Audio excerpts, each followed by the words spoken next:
All right. All right, I am going to call this meeting to order. Let's see, was it properly posted? We have a 25-point agenda. Motion by Frank, Second. second by Severson. Any discussion? All those in favor signify by saying aye. Aye. Opposed? All right, we have an agenda. Minutes from the September 2nd public safety meeting. Any comments, questions, changes? Otherwise, I would entertain a motion. Motion by Frank, second by Voice. Any discussion? All those in favor signify by saying aye. Aye. Opposed? All right, minutes are approved. Corner updates. Do we have any? I have no report from the board. Okay. So I guess we'll jump right into item number 6. So resolution 2296 was the resolution requiring the Public Safety Committee to formulate a document that we will present to the Finance and Personnel Committee, outlining how we would meet. I mean, I guess we'll just call them cuts because we're obviously not going to increase revenues by $1 million. How we will come up with changes to our budget that would meet the criteria that was listed in that resolution, which was that we would lower our levy budgets by $531,000 in 2024. By 2025, the levy would be lowered by $1.058 million, which includes the $531,000, from the year before. 2026, it was $1.301 million, and that includes the previous 2 years' cuts as well. And 2027 is the final number is $1.668 million. So what that breaks down to is in 2024, the combined public safety departments would need to make cuts that amount to $531,000. In 2025, it would be $527,000. In 2026, it would be $243,000. And in 2027, it would be $367,000. General comment that I will make is that these numbers were created by looking at which departments get the most from the levy and what the overall gap is in our budget, and then assigning the percentages to each committee, which is, in our case, is public safety, accordingly. And so then what I did in the document that I sent to you on September 12th, looked at, of your 2022 budget that was charged to the levy, what percent of the total public safety budget is for each department. So that's how we come up with, I don't know if you want to look at 06A, that's the document I'm reading from right now. For example, the circuit court is 2.81% of the total public safety budget from the levy. And so when you break down those numbers of what the reductions are supposed to be, in 2024, the amount is $14,909. 2025, it's $14,806. 2026, it's $6,827. And in 2027, it's $10,311 for a grand total of $46,864.44. That's for the circuit court. And they're just top of the list. That's why I started there randomly. So if you notice, I did decide to put on the new document, not the one I emailed you earlier this week, but then on the new document, I did also calculate the percent cut that is. So we are asking them to cut to their budgets by about 40%, and that's true of all departments in public safety. 40, that is what I said. Because your budget is 59%. We're asking you to operate in 2027 on a budget that is 59% of your 2022 budget. So, right, okay, so the first thing I want the committee to consider is how we want to respond to overall how the Public Safety Committee was allocated this amount. I have serious concerns, as I'm sure every single person in this room does. The main thing I'm struggling with is that public safety is a core function that we as counties were created to provide. We are not revenue for the most part, other than perhaps circuit court. Right, we were not created to create revenue. I don't think any county department was really created to provide revenue. It just happens as a side function. But in my mind, public safety is one of the core reasons why we exist as a county. And these services are critical for the public safety of our citizens. So I'm very much struggling with the fact that we have been assigned the responsibility for the largest cuts. So as a committee, and I mean, departments, I understand that you all have serious concerns. Believe me, we're all on the same page there. But as a committee, I think it's our responsibility to come up with a response to the Finance and Personnel Committee, which is what we've been tasked to do, that somehow outlines, because I don't think we can just say we can't do it. I think what we have to say is, we can't do it, but here's our ideas as to what we think. I don't want to just say, no, we can't do it. I feel like we need to have a response that includes some kind of suggestions as to where else we think these cuts could potentially be made. Because at the end of the day, the gap exists, and we have to cover the gap. So they have to come from somewhere. These painful cuts have to come from somewhere. And I do think that there's maybe a little room in the public safety departments that we could potentially accommodate some of these cuts without gutting completely the services which we are, for the most part, statutorily required to provide. But I don't think that we can just simply say, we aren't doing this. So I feel, and I guess the committee, you can tell me if you don't want to do this and that I'm wrong, but I feel like we should present what these numbers mean. So all of these department heads have worked hard to come up with, it's all bad and it's all ugly as far as what cuts would have to be made in order to accommodate this resolution. And I think we need to present that information for people to really understand the consequences of what it would mean if we were to follow through with all of the cuts that have been asked of public safety departments. So that's how I was thinking of proceeding, but I guess I would like to hear from you all as to whether you agree with that or how you think we should proceed as a committee before we get going with them telling us all of the horrible things they have to do. I guess I'll go first then. So I agree completely. I think that we need to follow what the county board has asked us to do. And I think we need to respond to them on, here is what we can do. And anything beyond that is limiting public safety, damaging the ability to do public safety. Public safety is most of the items are mandated, and so we need to follow through on that. If we can't meet their exact numbers, we need to explain why that's a risk to the community.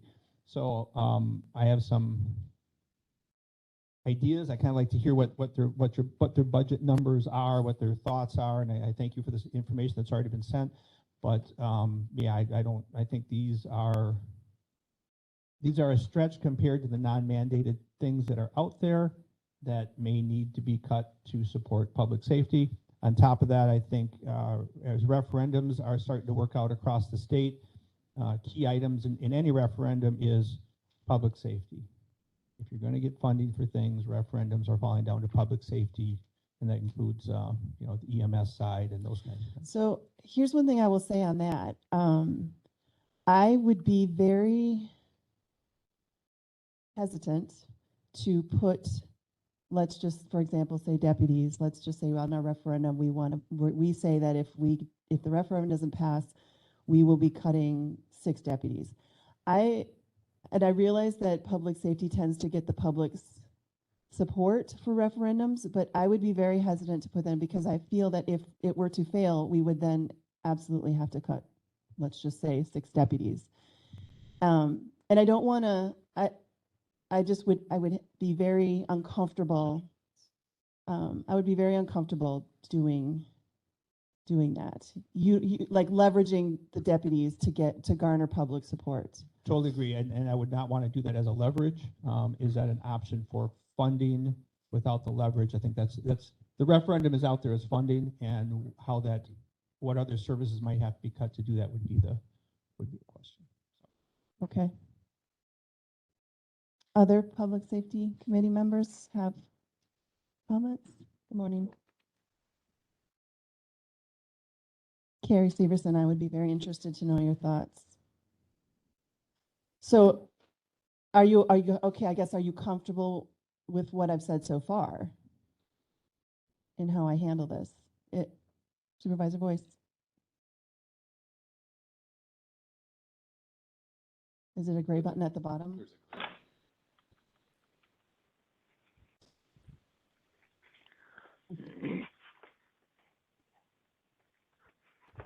Both of you.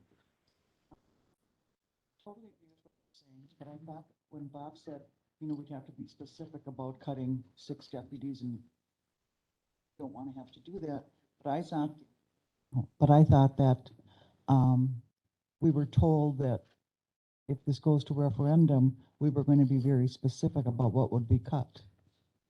So, I mean, I agree. I wouldn't want to say 6 are being cut and. Madam Chair, Supervisor Turk, yes? as far as determining what's going to be on the referendum and stuff like that, there's supposed to be recommendations to Personnel and Finance from the Referendum Ad Hoc Committee. I think for public safety here, to frame it as, okay, in order to comply with this level of cuts, we'd have to eliminate this many positions, which means deputies, because that's what we're talking about is the largest chunk of where we're going to save any money at all potentially.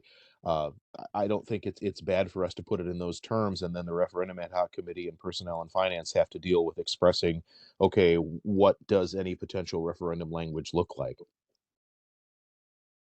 All right, so why don't we hear from the departments now so that we all have a clear understanding. I will very quickly, just for everyone online, review. I heard from the coroner and from the family court commissioner. So I will read you, actually, I think I printed it out, so yeah. All right, so what I heard from the coroner was,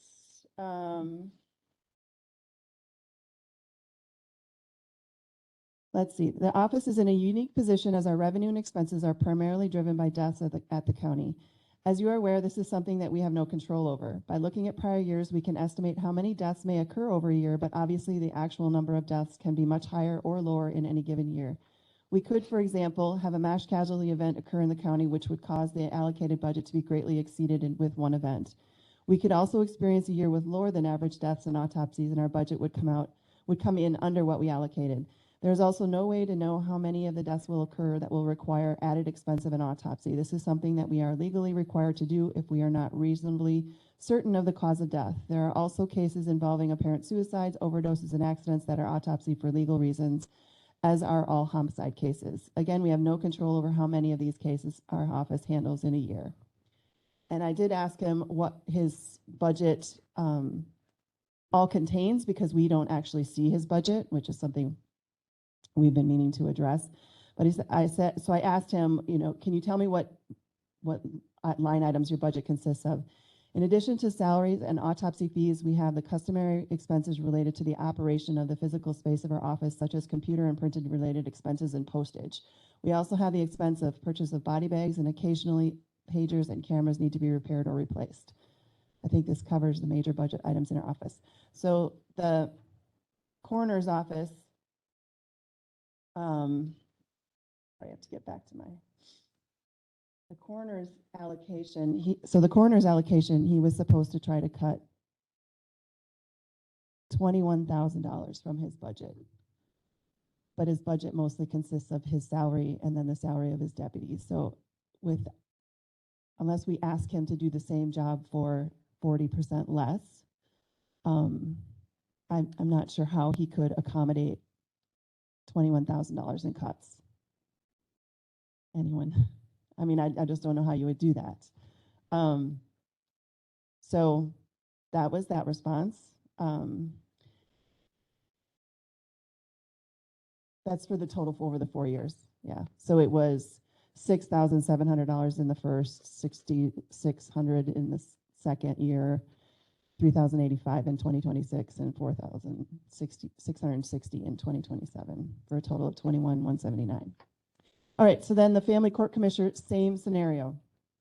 Her budget consists of, I think she said, less than $2,000 in office related supplies for communicating with the people that she deals with, and then her salary.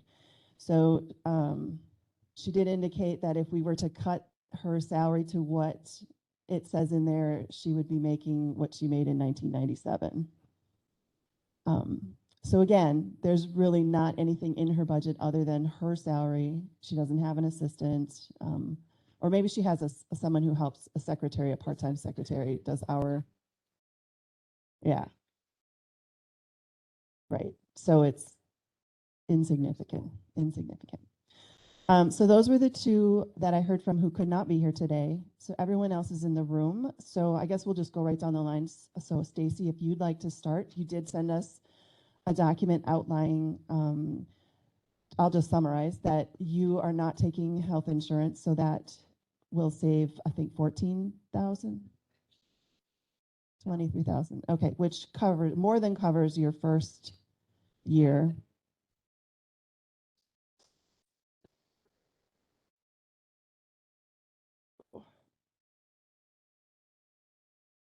So the numbers that I gave you would have to be changed because they're based off of the first numbers that Melissa had put together. So my levy actually would be lower. It would start out at a lower amount So for next year. right. So you were asking me in an email that whether dropping your insurance and adjusting your 2023 budget, how that would change this document. It doesn't change it at all because we've been asked to compare it to our 2022 budget. So, Gotcha. so you get to count So the for fact my that you're 2023, I reduced my budget by $23,000. Right, which- Then what do you want for 2024?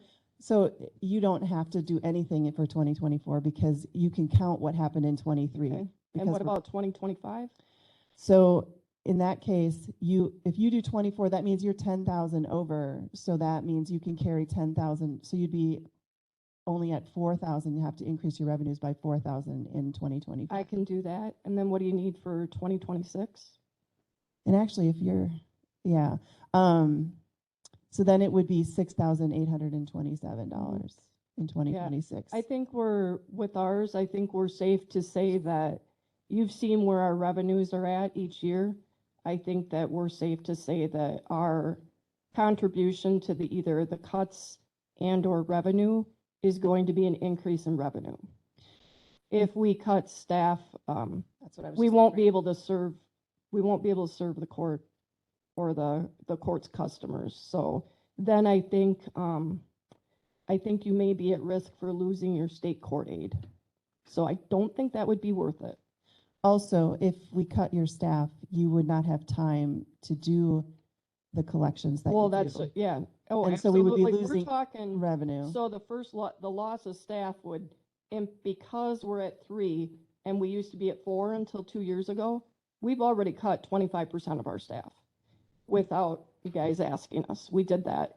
And so if we did below 3 people, yeah, definitely there would be often, pretty much the office is going to be closed because anytime we have any judge other than Judge McDougall, which is frequently, if people came to court, they'd see this, that we're not making it up. It's multiple courtrooms at one time.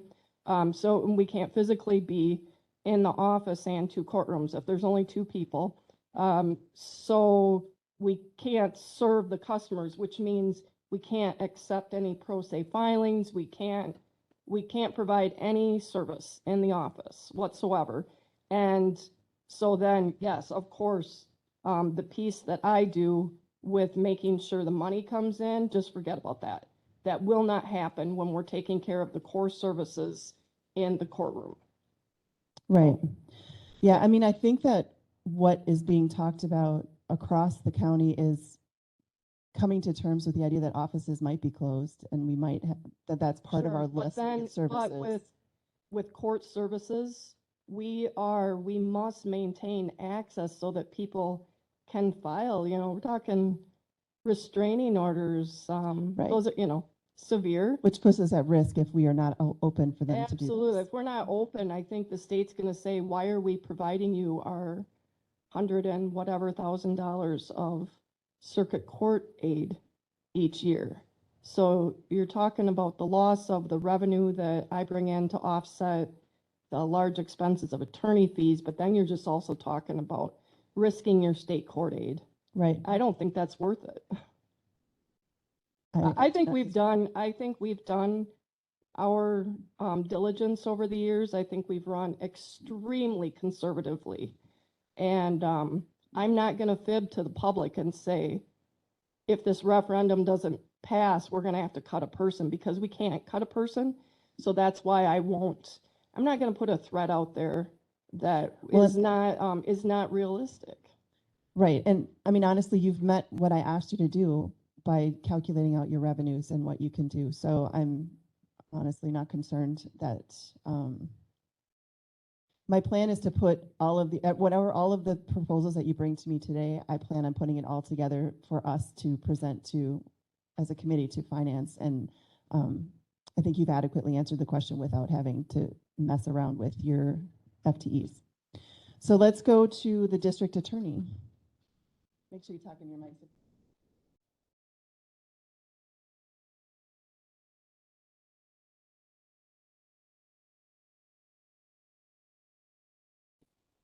Okay, so here we are. My budget is 95.6% salary and benefits. That's almost all I have in my budget, 95.6% salary and benefits. The non-salary and benefits I have, that means paper clips, telephone. I was looking at my line items, postage, stamps, envelopes, copier supplies, which isn't really a copier anymore because we had to get rid of our copier. I find it likely we're the only law firm in the state of Wisconsin that doesn't have a copy machine. But that total of non-employee related costs is $9,545 a year. The requested cut was requested, however you want to term the numbers that are on the spreadsheet for the first year, was $24,000. $24,000 is more than twice as much as I have to pay in any given year for postage, envelopes, staple removers, everything else. So that puts me in the same position, which is I have to cut a staff member. My office will close because I have mandated Chapter 950 requirements. We've talked about this before. Chapter 950 requirements. That is the rights of crime victims. We also had Marcy's Law, which passed a couple of years ago now, well, 2 years ago. So to refresh on Marcy's Law. So Marcy's Law was a nice sell to the public. It was a referendum, and it basically said, hey, do you support victims' rights? Of course, everyone is 100% say yes. You're a victim of a crime, we want to be helpers, right? But what did not go with that was the price tag that was going to flutter down to ultimately local jurisdictions. The sell at the state level and the folks from out of state who came in and put a pretty nice slick campaign together to get the referendum to pass just kind of said, it's just going to be a couple extra, maybe documents that these little offices are going to have to put out, and it's not going to really have an actual impact. Well, they're 100% wrong. And we knew that, and this committee had heard me say that for at least 3 years before Marcy's Law was put into place, that there were going to be serious ramifications because we were going to have mandated duties that we were not going to be able to meet, I didn't think. So Marcy's Law passed. Great. So I waited a year before I asked for an additional position, because I wanted to see, okay, in my head, I think that this is going to create a lot of work that people are not talking about. So I said, all right, so I've been banging the drum. Let's really see what this looks like as far as how my office works, our human resources, our ability to meet the law, both statute and now constitutional law, with respect to victims, and it couldn't be done.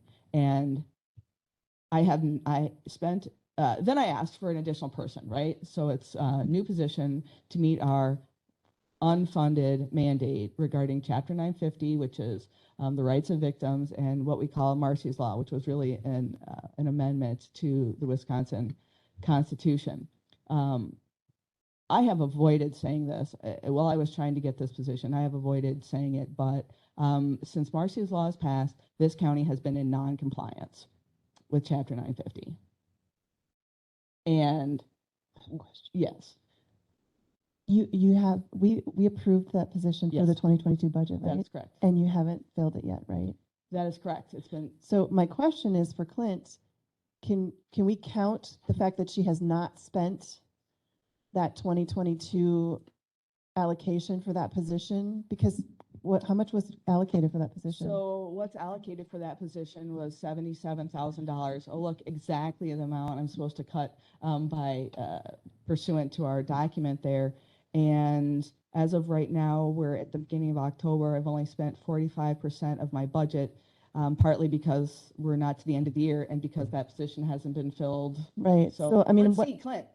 so I'm wondering if we can count what she has not spent in this budget towards a future gap. They'd be asking then to have it be non-lapsing, to be carried over to account for future years. Essentially, I mean, I don't care how we do it, but I'm just saying, can we count it in in the way we're calculating? Because then she essentially doesn't have to cut anything. You've already, if you don't hire, especially if you don't hire this whole year, if you wait until January 1st to hire, then that gap would be covered for her. The yes or no is going to be determined by finance and personnel and how they perceive on that. You've certainly been asked to think outside the box, knowing that I'm there's gonna go with that one. fun there. We're gonna go with that one. Okay, you're good. Thanks. I mean, that's gonna be our response. We'll Right. see what they say, but I think that's gonna be our response. But if we want to put the rest of it on, we have been in violation and non-conformance with Marcy's Law and in the Constitution and in Chapter 950 until we got this position. And that simply can't continue. We have unfunded mandates that are required, right? Unfunded mandates, we know what that is. Our state says you got to do all this stuff, counties, but we're not going to give you any money. Figure it out. And this is where we land. And Okay, that's all I got. Thank you. For Madam Chair, I do have a question. Sure. So we're not in compliance by their rules. What are the possible ramifications to the county? Not only lawsuits, but every individual of a county governmental agency, except for the judge by law, can be personally sued. So not just the county, but if we're not in non-compliance, Chapter 950 says people can personally be sued. Government entities can be personally sued. So I think that there's an argument to say, I mean, you can only get what you can get. You can, my kids say, I want a, new car, and I say, I can't give you what I don't have, right? So I think that that's a defense. But when you say, hey, we're giving this, but we're not providing these mandated services, that starts to look like, someone's not being compliant, and it's the county entity. And that's why I think it's very important that this be documented, just how you just said it, because we are in times that we can point the finger up the chain here to the state being unfunded. So somehow we need to keep good track of that. Can I just ask a question too to clarify? So Sure. with the changes in Marcy Law, that's a legislative change, or is that a judicial? No, mandate? that was a referendum. That's It's a constitutional, constitutional change. okay. That was an amendment to the Wisconsin Constitution. So we have actually, there's more than one chapters and statute that have to do with victims' rights. And then we have this overlay of the new constitutional amendment. I will say that sort of what dovetailed with this is the COVID has increased the ability of victims to appear by Zoom. That is a 100% boon to victims. Judge McDougall still allows us to have victims appear by Zoom. That's appropriate. You're a victim of a crime. You shouldn't have to take off a day of work that your boss isn't going to pay for or fire you for if you take it. So it's good to still be able to do that. And I would 100% fight. I'd die on that hill. But that creates a lot of extra operational functions that go along with the Zoom, because then we have twice as many contacts with the victims than we did before. So that's what I can tell you. Thank you. All right. So let's move on to emergency government. I'm thinking we're going to hear the same thing. You don't have a whole lot in your budget other than a part of your salary. Do the same thing? Well, Try to put it in a different cadence context. no, I mean, it is what it is, right? I mean, this is what we're dealing with here. Yeah, I guess so. If you don't mind, I'll just do emergency management now, local planning committee, since it's Okay, yep, both under Yep. my office. yep. So, I guess like with everybody else, they're talking about we've made cuts. How much can we cut? This will be my 19th budget cycle. So 19 years, we've reduced the budget. Expenses haven't reduced. Expectations have not reduced. The public is more involved, more in tuned, and has a greater eye on everything that we do and say and how our operations are going. I just don't see it's realistic that we continue down this, and I'm going to be very frank, this fantasy world of we're going to cut our way out of this. We've already cut our way out of this. So for instance, the local emergency planning committee, it gets 0.18% of the tax levy dollars. So it doesn't even equal 0.1%. But if I am to attempt, and I think there's areas that I can reduce some more. But if I were to attempt to meet these, I could do your year one or 2024. After that, there's nothing left, because in the LEPC budget, there's only $1,147 that don't go towards either the hazmat team or contractual work that we have to complete under both U.S. code and Wisconsin statute. So the other piece would be the emergency management budget. Again, it's 0.87%, so not even a full 1%. Not that I'm not immune to having to cut positions, but I think like other department heads that have mentioned, 2017, I had a employee retire. We did not fill that position. We eliminated the position. We contracted some of that work out. We reduced the budget significantly at that time, and we cross-trained one of the advanced EMTs to be able to fill some of those roles and functions. And I guess when it comes down to it, from my perspective, I will do all that I can to try to be as fiscally responsible with the money that's been given to me. Can I make these cuts? Not even if you were to reduce, unless you're going to reduce salaries. If you reduce hours below 20 hours a week for the emergency management director, you lose $29,000, which is more than what you're asking me to cut in the budget in the first place. So as I go through this, I've been trying to look through this through the eyes of both a department head and a taxpayer. And going to referendum from a taxpayer's perspective, I don't think that we're ready for that. Because I don't think that we've proven to the taxpayers that we're willing to make the extremely hard decisions that need to be made before we dip into their pockets. If I think all of us are paying attention to the economy right now, and whether you want to say we're in a recession or not, I guess that's semantics. But Richland County is a poorer, rural, older community.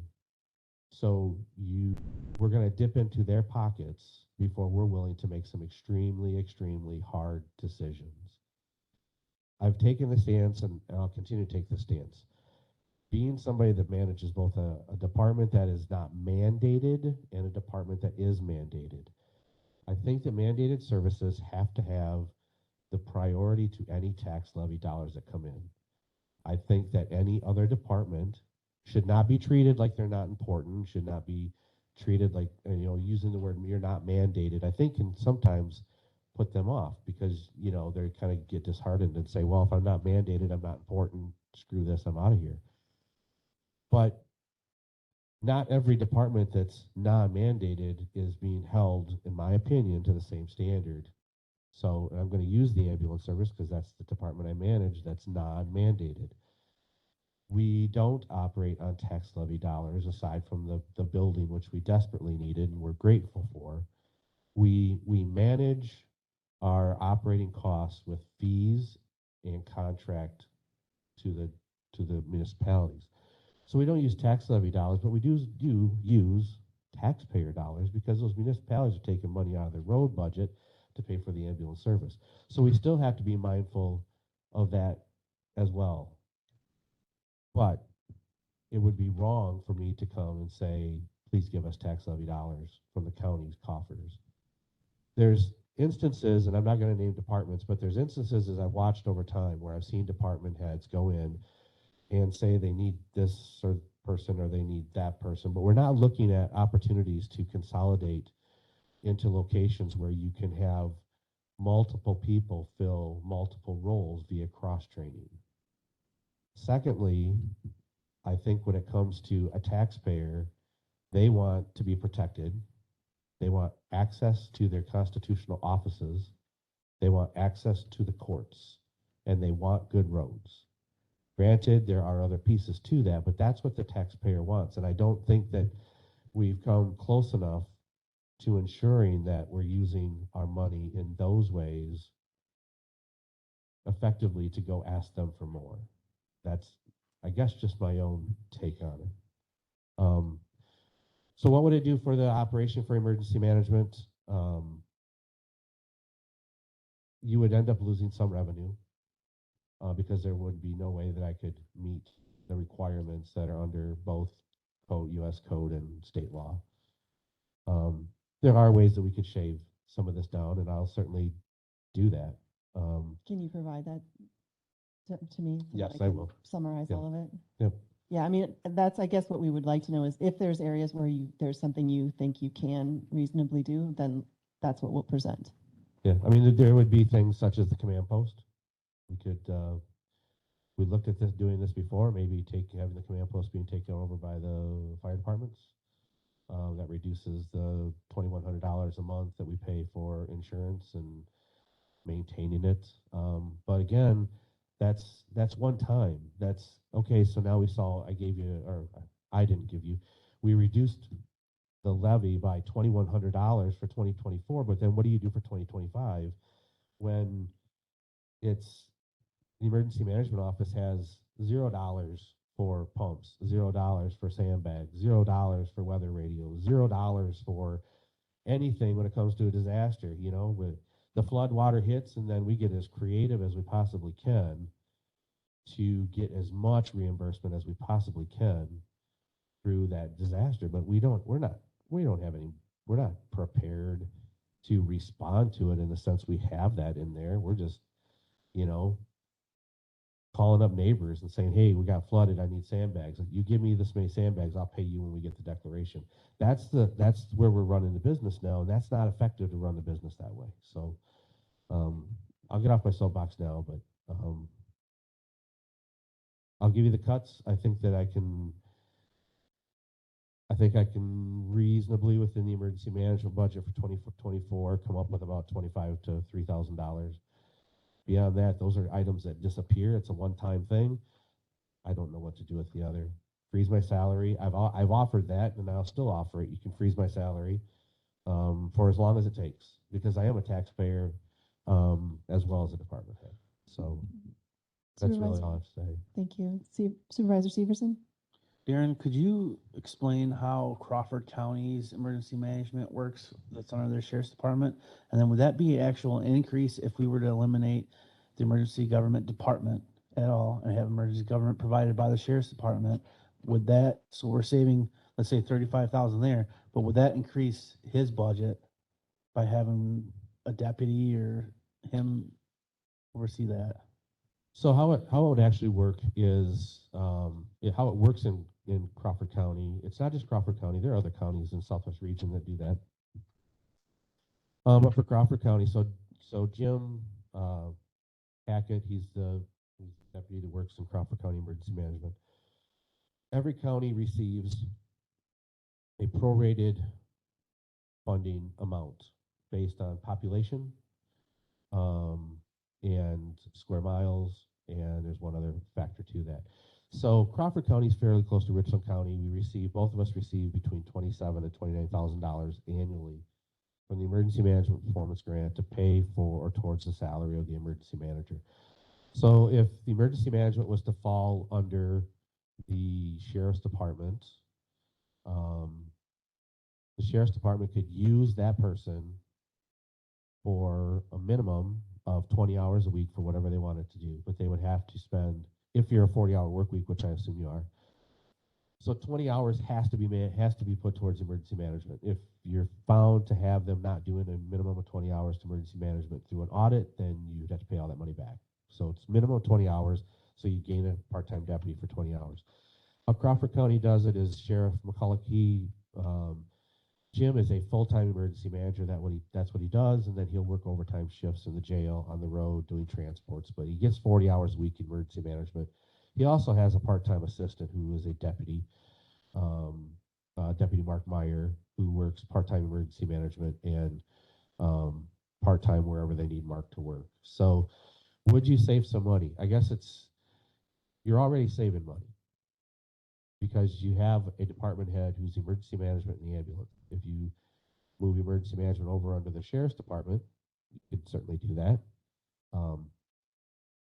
Probably see similar cost savings, or see some cost savings initially on some of the office fees, but again, it's just you're shuffling. We're doing this shell game. So I'm going to move the shell over to Sheriff Porter.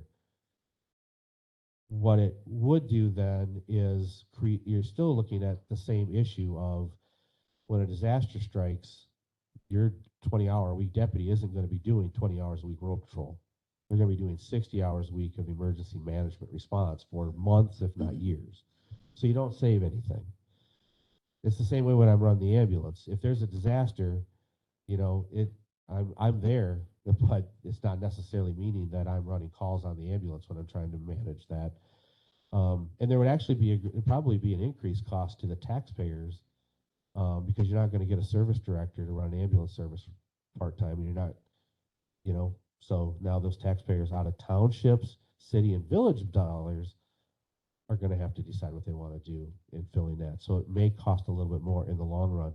Just depends on how you look at it. But it is an option that I've thought about too, because I know I work with the sheriff's department regularly, and I know many of them, seen them at 1 o'clock in the morning, seen them at 7 o'clock at night, and we cannot take more cuts to that department. So I did think, could we flip this position, give Clay 20 hours? Would that help the department? And I think they're about to tell us how I don't know if they are going to have any deputies that will have time to do it. Oh, okay. At least I think that's what's coming. Did that answer this question? Yeah. Thank you. So I think register and probate is next on the list. So we'll go ahead and talk with her first, and then we'll get to the sheriff's department, because their numbers are very, very large.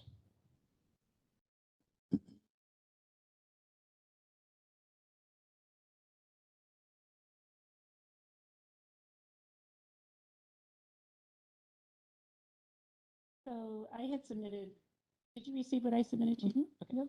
So I had submitted some information to Melissa Buck, and I too felt that I couldn't quite meet the goal of what you were asking for each and every year.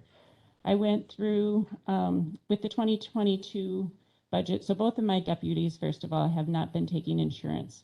When Devin was here, she did not take an insurance, and now with Veronica, she is not taking insurance. So that gave me a little bit of flexibility, but in 2022, I added that to attorneys, because not so long ago, court-appointed attorneys' fees increased from $70 an hour to $100 an hour. And so in the last couple of years, it seems that attorney fees have increased because of the rate, but also, with the cases that we have. So the one thing I could continue to eliminate that. I came up with $5,009.18, any reduction, from that. That does put us in a little bit of a vulnerable position, because if Veronica leaves and I needed to replace her as a deputy, then and that person takes insurance, it's not budgeted for. It is right now, but it would be a reduction. The other thing is that with having the deputy, so again, not so long ago, Stacy gave up a position in her office so that I could have an official backup, and the person would be in my office and learn what I do and learn about registered probate, juvenile cases, and guardianships, emergency detentions. So Stacy, the clerk of court's office no longer has the capacity to back me up. We needed this deputy. We're working together. At the time, it was, again, a budget solution with both of our offices working together. I think we work more closely than I would, venture to say than hardly any other two departments do. So anyway, going back with my deputy and with Stacy's help, we are being very proactive in trying to recoup attorney fees. So I feel like that we are the strongest in doing that we have ever been. And I say that without a doubt, that we are being very conscientious of attorney fees coming in. We are scrutinizing them. I'm looking at them, the judge is looking at them, Veronica's looking at them. So we are looking at cases and attorney fees very closely. We are diligently trying to recoup those. So just for clarification, if we receive a payment back from someone, and let's say it was a juvenile case, then if we receive payment or a partial payment from a payment plan within 60 days, it will show up under my office. Beyond that, if it goes to a judgment, then you'll see it under Stacy's office, typically. Because a lot of times when they put that assessment in and they pay right away, it shows up on. You want to clarify that? Okay. Use the mic. So I think it doesn't really go office to office. It's more of if they are paying while a case is pending or before a final bill, it's going into some sort of a trust account or an escrow. And then afterwards, the codes are all like guardian ad litem probate or guardian ad litem, the ME, whatever. It's still those lines, they will put them under the revenue, the county clerk's office or administrator's office only puts them through as attorney fees. But when we do like our annual report to the state and we explain to the state how much belongs to each group, that's where it's delineated. Because when our offices used to have a budget together and Jen's predecessor wanted that split out, but she only wanted her expenditures split out. So Jen's revenues all show up in the budget lines that are connected with my budget. But that revenue, like that's why you need to always look at the details of a report that I generate from within. You can see the types of attorney fees that belong to Jen's. But the 60-day thing and after that, I don't know how the account code stays the same. So they're always going to show up in the same budget. But I think what she's saying, though, is that after 60 days, if they're overdue, we take a civil judgment with interest on them. And then we send them to collections. That's the part that's where it is. But the money is always going to show up in the same account. I guess it doesn't, we can figure it out later maybe, but So yeah. to give Jen credit for the revenue that shows up within, Jen doesn't have a revenue part of her budget. So you need to look at the revenue within the circuit court to see, and specifically those details to understand what part is hers. Are you proposing, Jen, are you proposing that you would increase some revenues, or really, it looks to me like what you're proposing is that you're gonna potentially, by looking closely at attorney fees, there would be some savings there, making sure, but you didn't really talk about revenues in your proposal, so I think it's Right, not necessarily an issue right now. that's correct. So I did not say I was going to increase Your revenues. I revenues. was going to look at Yeah. trying to reduce. So the bottom line was you thought you could come up with about $7,159 in cuts. And really the only other way that you could come up with it would be to reduce your deputy. Correct. Right. Okay. So on that note, I've lived through 2 years without a deputy, and I couldn't keep up, honestly. There were things that, I can't be in two places at one time. So if I'm up in court clerking, then I'm not down in the office answering phone calls, scheduling for the judge, or helping customers. I'm also not, reviewing register and probate cases and keeping things moving. There was a time when, as much as if it was needed, I would remote access in from where I was at, whether that was, South Dakota or wherever it was, if it was needed. I feel like I've come to a point I will only do that if there's an emergency and someone in the office really needs help. But I just don't feel like it's realistic to continue down these roads. One thing you might want to clarify for the committee also is that you have three roles. You're the register and probate, the judicial assistant, and the juvenile. And the juvenile clerk. So that's something that I think gets missed. We call you the register and probate, but you actually have three different hats that you wear. Correct. And so in many counties, those are three different people holding those titles. So a judge may have just a judicial assistant, and that's her only job, is just being that judge's judicial assistant. I don't think there is a county in the state of Wisconsin that has a person with those three titles without a deputy. Okay. All right. Thank you. Any questions for her? All right. Then that brings us to the sheriff's department. So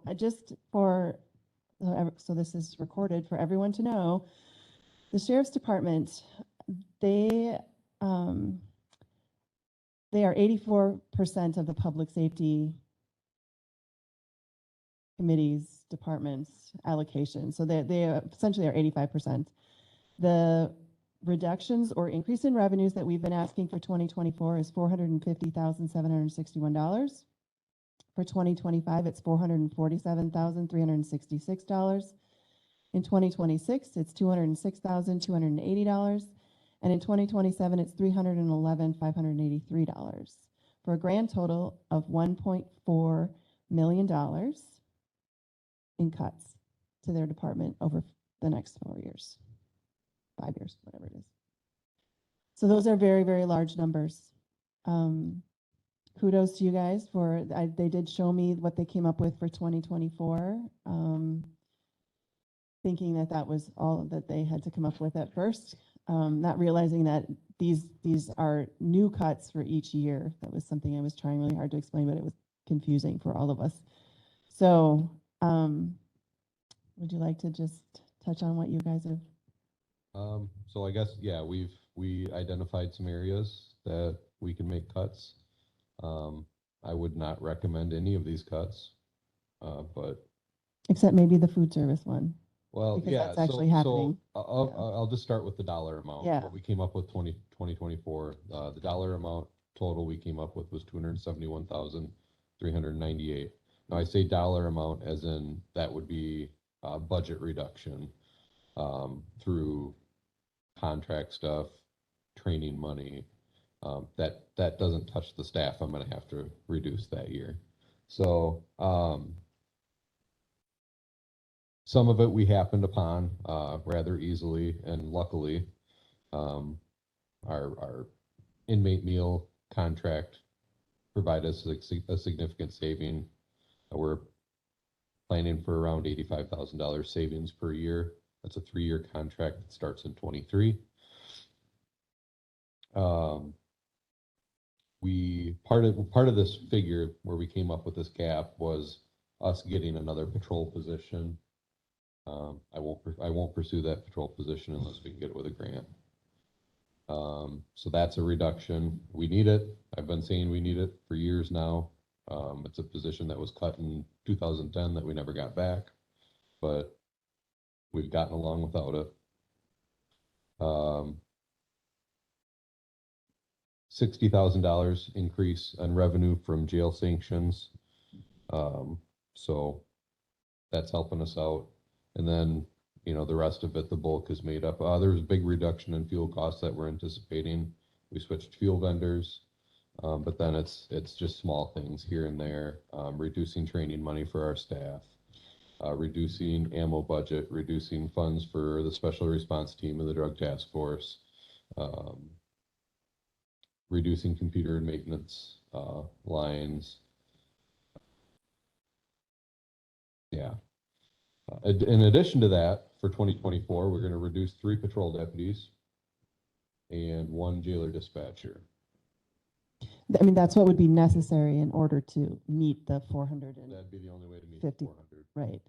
Yeah, so you've got a couple $100,000 that you've came up with in non-staff items, and then the rest would have to be. So that's 3 deputies and 1 jailer, just to make sure everyone heard that. And that's just in the first year. Yeah, I mean, so. And then by the time you get to the next year, you've already cut all of the possible things out of your budget that are not staff. So then what would be the reductions in staff the following years? 4 additional patrol deputies, 1 additional jailer dispatcher, and our administrative assistant. That's in 25? 25. 26 would be 2 more patrol deputies. And 27 will be 3 more patrol deputies and another jailer dispatcher. And what would that leave us for staff in 2027 for deputies, For patrol, it would be me and 4 deputies. including the chief deputy and the lieutenant? No, me and 4 people. Okay. Yeah. And one other That's person. what their titles would be at that point. Well, right. Yeah, so, I mean, in my conversations with them, it became clear very quickly that that's not realistic and not sustainable. I mean, we can't have a sheriff's deputy force of 4. That's almost half of my staff. Yeah, and the jail, and actually we would be on very thin ice with the jail because there are statutory requirements as to how many inmates per jailer. Yes. And by cutting 3 total, is that what you proposed? 3 total, we would be, I mean, even cutting 1. We just got the 1 because he kept telling us we needed to get 1 more. And we would be, I'm a little concerned about, that's kind of a, you know, in his face, we did it, but now we can't do it, so we're undoing it. But whatever, I mean, that's what we would need to do to come up with these dollar amounts. But going below, just cutting that 1, I think we would be in serious, we would have some serious compliance issues and very quickly get in trouble. And I don't even know what to say about the deputies. I mean, when we talked about it the other day, our staffing level currently for law enforcement officers is 1.4 per 1,000 people. National average for a sheriff's department is 2.8. Regional average for a law enforcement agency is 2.2. Richland Center, City of Richland Center staffs 2.1 to cover 4.6 square miles. 6 square miles, and we're covering 589. So our current, did you say it? So our current, we have 1.4 patrol officers per 1,000 people is our Correct. current rates. Yeah. And obviously, that's well below national, Midwest, and Richland Center numbers already at our current staffing level. We're like Wyoming, state of Wyoming. With their sheriff's department. I don't know. But that's, I mean, Right.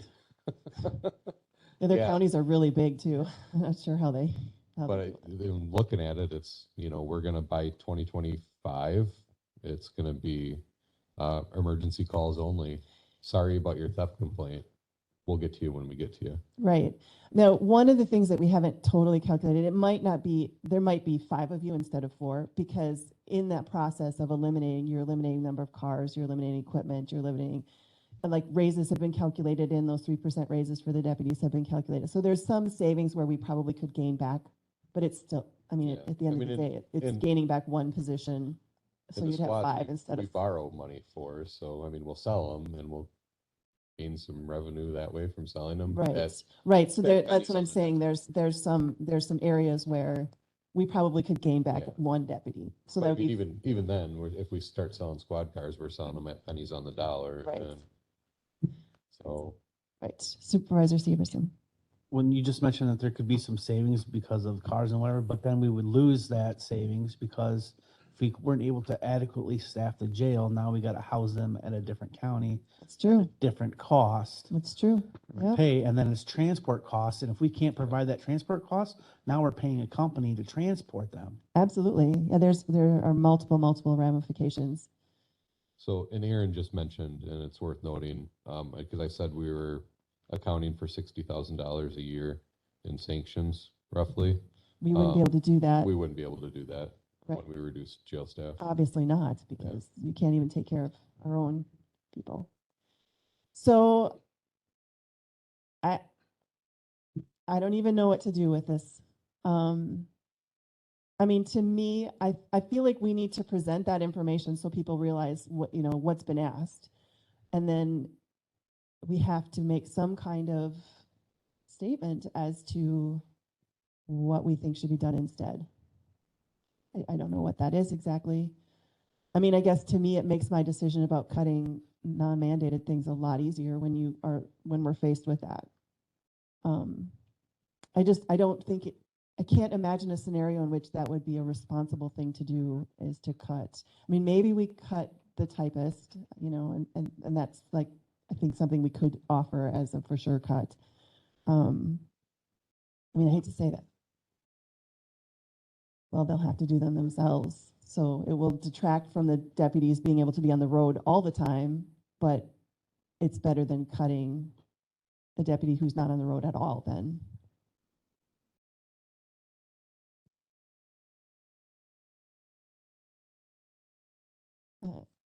I'm well aware that none of these are good options, but I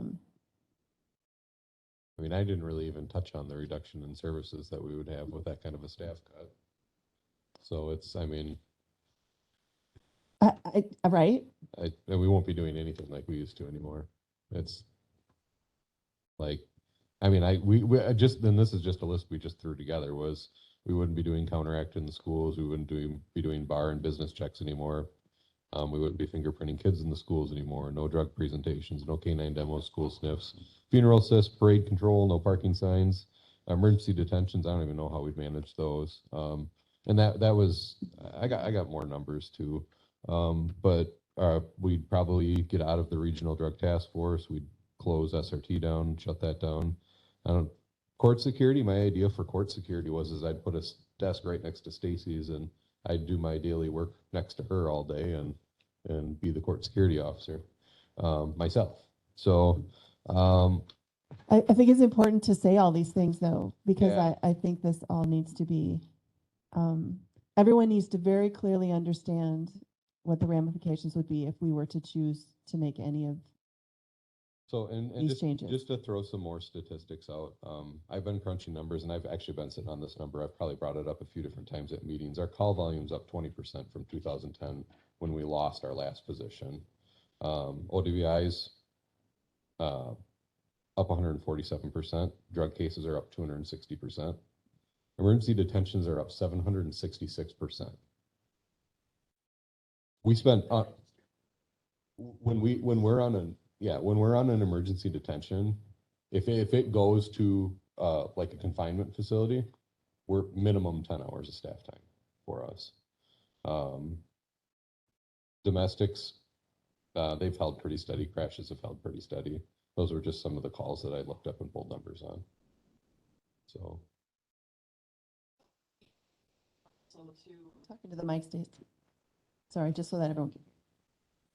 I wonder what the impact would be for economic development of the rural areas. I mean, I would think that it would really deter people from wanting to build a home in the rural areas of the county. If there's no public safety, I would think they'd all want to be in the city.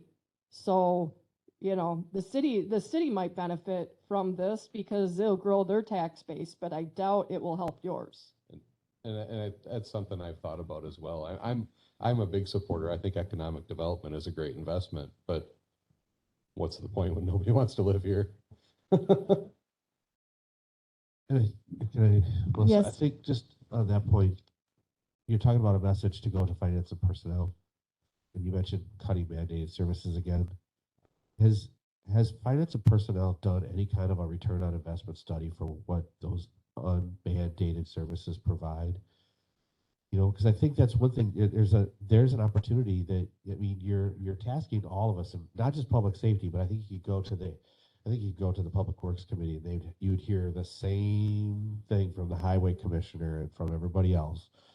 But if we have non-mandated services, the reason why I'm bringing this up is I hear this statement of, well, this is not a mandated service, but if we cut this, then we lose this much revenue.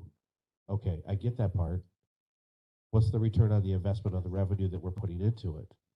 If we're putting $50,000 of county tax levy dollars into a program where we're getting $70,000 of federal money to do that program, but it's not returning at least the $50,000 in some form or fashion, then the $50,000 is not a return on our investment or the taxpayer's investment. And I think the other message that I would like to see somewhere along the line before this goes to referendum, how are we all legitimately utilizing the dollars that are given for the things that the Constitution and the statute of states of Wisconsin says we have to do? To hear what he's talking about, or even talking to the Highway Commissioner the other day, some of the cuts they're going to have to make.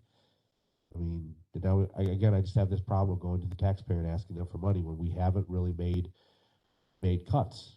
You know, I was at a meeting at the Phoenix Center, and there was decisions that were on the table. I think the administrator gave some solutions to solve this problem.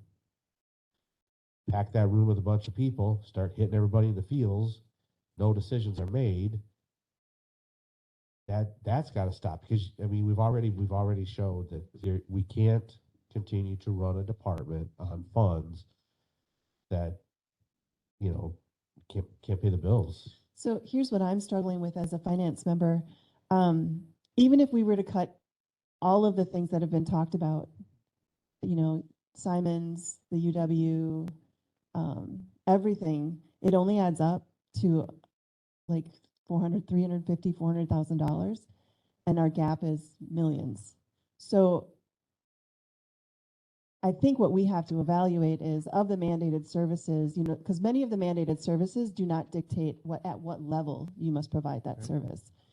And that's, I think, where where the rubber hits the road. We need to figure out, of the things that are, so for example, the statutes give control of how many deputies there are to the county board. There was a attorney general opinion or whatever that gave that power to the county board. So, you know, how do we determine what's the right number of deputies? You know, could we potentially be one less deputy?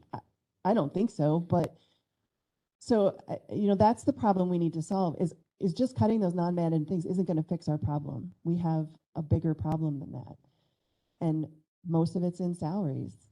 Well, I think that's the biggest problem with government, right? We don't make things, we provide services. Right. So that means have people. People are a big expense. Right. All of us, 65% of my emergency management budget is my salary. Right.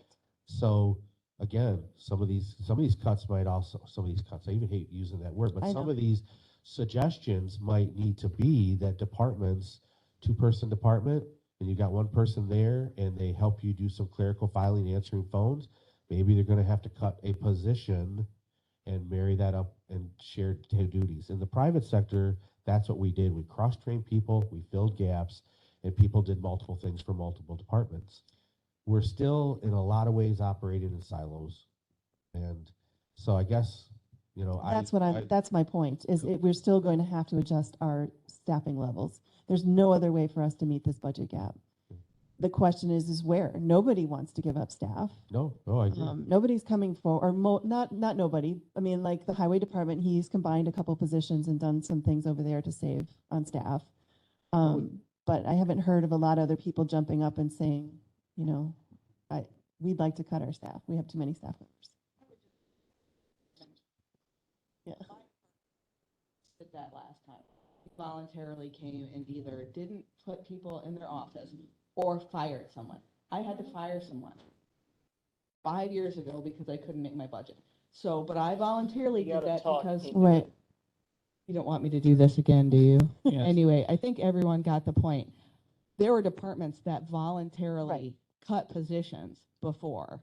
So to say no one's jumping up and down, I get that, but we have done it before. There have been departments that have done it before. It wasn't really that pleasant Right. for me to fire someone before Christmas because we couldn't make the budget cuts. So to say that no one's willing to do anything, and I know that you're not saying that, but it does rub some of us the wrong way because we've done it, we've been there, and to say, oh, I've cut someone before, and so now I need to cut someone again, it starts to rub one the wrong way. And I totally understand that. But it doesn't change the fact that we have this huge gap that we have to fill somehow. And I think some of the challenges have to be if you are a service that the statutes don't mandate, then you need to come up with a business plan. The ambulance is coming up with a business plan of how do you bring value without putting a burden on the tax levy. That's going to have to be, and I think some of those departments are doing that, but that might be, and if you can't come up with a way to not be a burden on the tax levy, then at the end of the day, unfortunately, that might have to go away until we can build the economy and build this county back into the position where it was before. Maybe some of those things will come back again at that time. But I hear, you know, it is frustrating. Echoing the DA's comment, I didn't fill a position either. I looked at it hard. I would have loved to have the position, but I'm like, well, if I'm able to cross-train this person, if it's okay if they do some of these things, I'll let that position go, contract this out, save $17,000.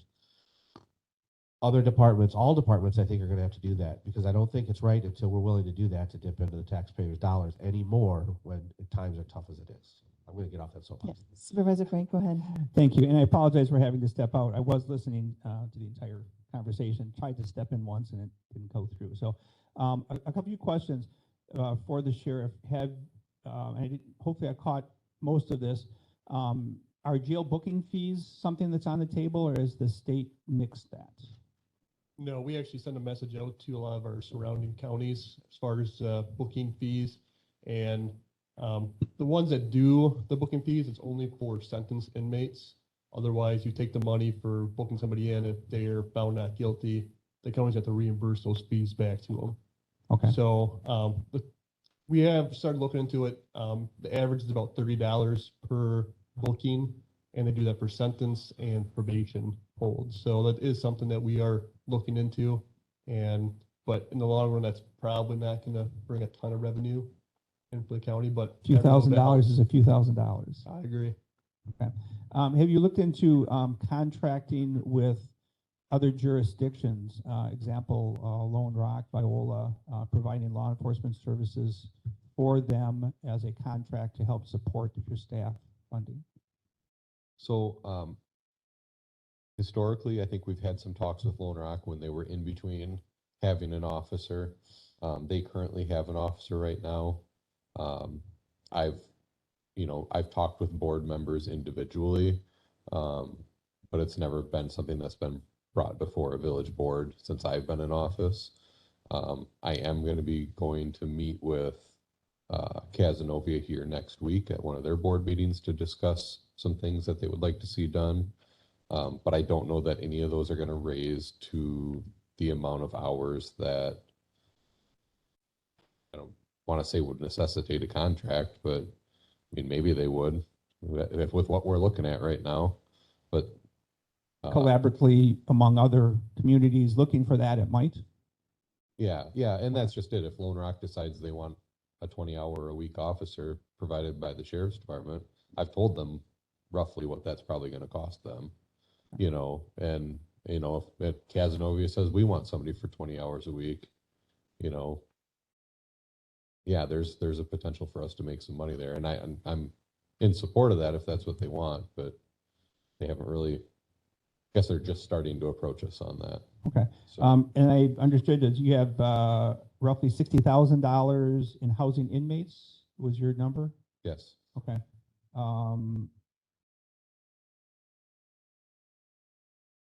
So, and I want to touch on Darren's comment briefly about non-mandated services. 911 is a non-mandated service in the state of Wisconsin. And I appreciate, I think from your perspective and from the county board's position, I think we need to look at some of those that are non-mandated and maybe not as critical as 911. Do we want to say 911 has to go and we're going to start expecting a income business plan from some of these non-mandated functions, for example, 911? I think that's a pretty expected base service, even though it is not mandated. And if we were to say we aren't doing 911 anymore, then what happens? What happens? Well, so the 647-2106. that's right. People have to call the 7-digit number. If they go to the contracts would have to be renegotiated with a lot of the cell companies to transfer calls to other jurisdictions, but calls would get routed. Yeah, exactly. We had a similar situation in northern Wisconsin happen because of some service changes that happened there, but it is not mandated. Okay. So, check off my list here. For the DA, Marcy's law, is the position mandated or the services mandated? Okay, thank you. I only heard part of that. I think it would be good for the document that's going in that we have bullet points of what those services are compared to what we are doing. I think that would be. Yeah.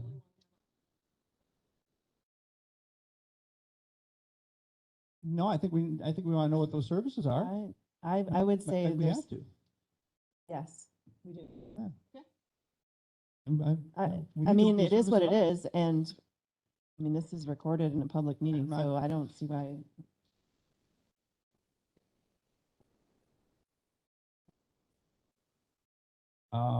My other, in looking at, Stacy, thank you for the document that you sent. One of the things I see on here is increased revenue through bond forfeitures. We are not currently forfeiting bonds at this There point. are some, but typically they've been done through like motion by the state. And the judge and we discussed this, and I've been reviewing the statute and talking with other counties for quite some time on it. And really, you don't need to wait for a motion from the state. The court can on its own, because it's the court's money. It's deposited with the clerk of court. And the statutes say that it shall be forfeited if the court determines. So we think that there's room to, there's people who bail jump. No.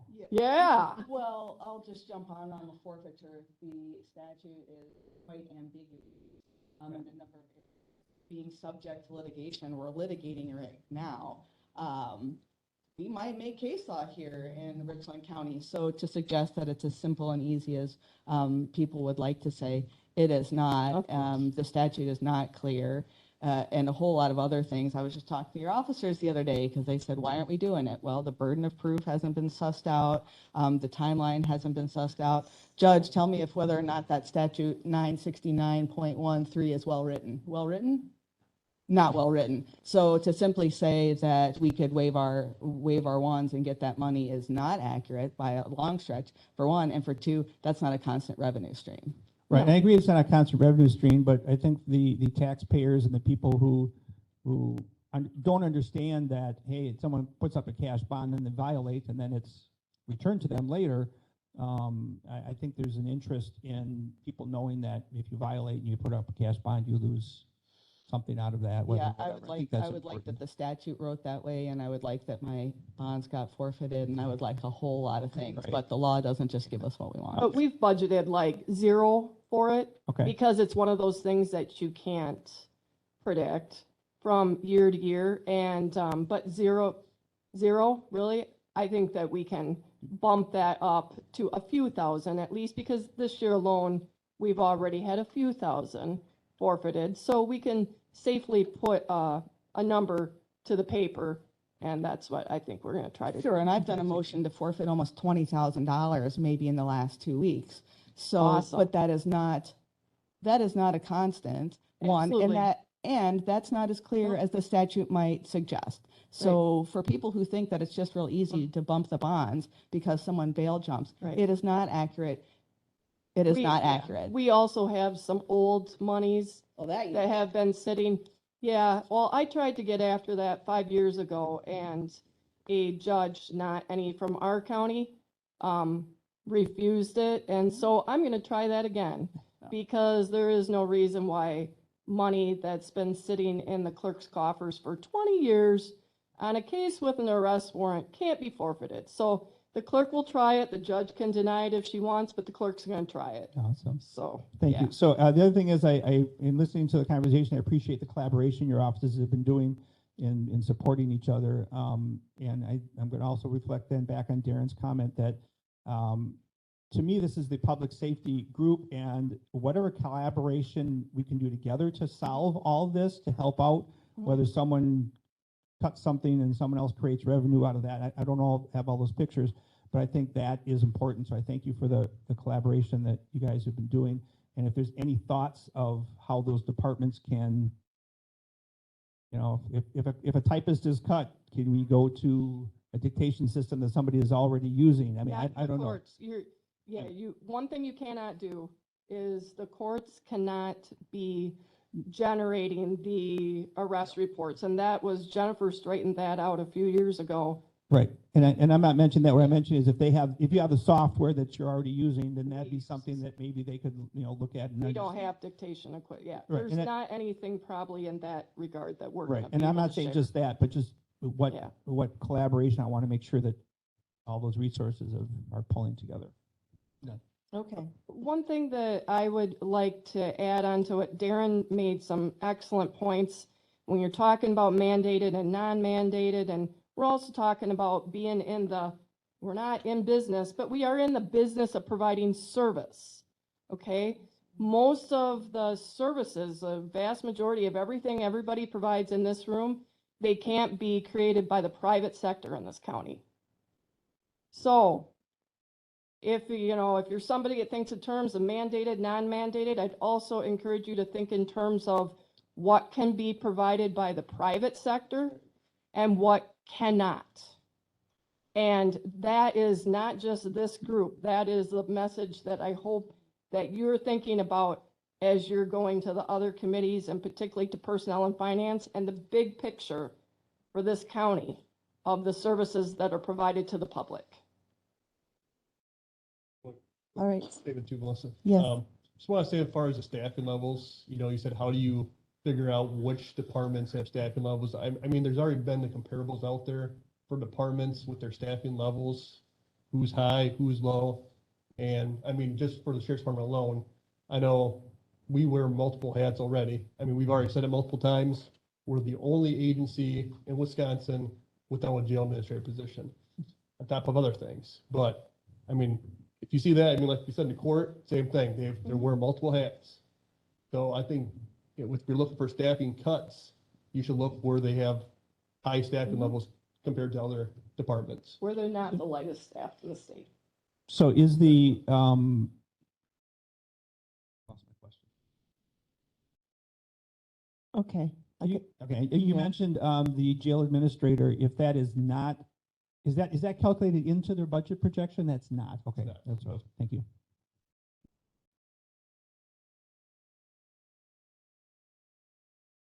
Madam Chair. Yes.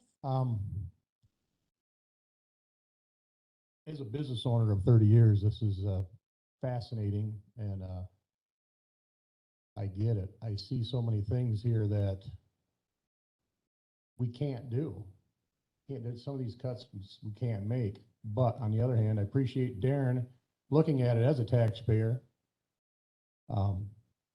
Willow Township, now if we're talking about a possible levy increase, Willow Township just got reevaluated, and we had this, my tax notice was a big fluorescent green letter that said, you should be aware that the entire town of Willow, the assessed value went up 71%. Yeah. So that's the assessed value, not, you know, our taxes aren't going up that much, but that's coming out at the same time that we're all talking about doing this. So it's scary. There's a lot of things, you know, a lot of questions to be asked and answered, and even you can get down to the point of deputies taking cars home. I mean, I get it, but do we go back to the point of just the cars sit here and we cut down the number of cars? And I know, but I'm just saying, I'm telling you that asking the questions that I hear out in town, I get it both ways. Just as far as the cars going home, it's actually been, statistics show that take-home squads actually saves money over years.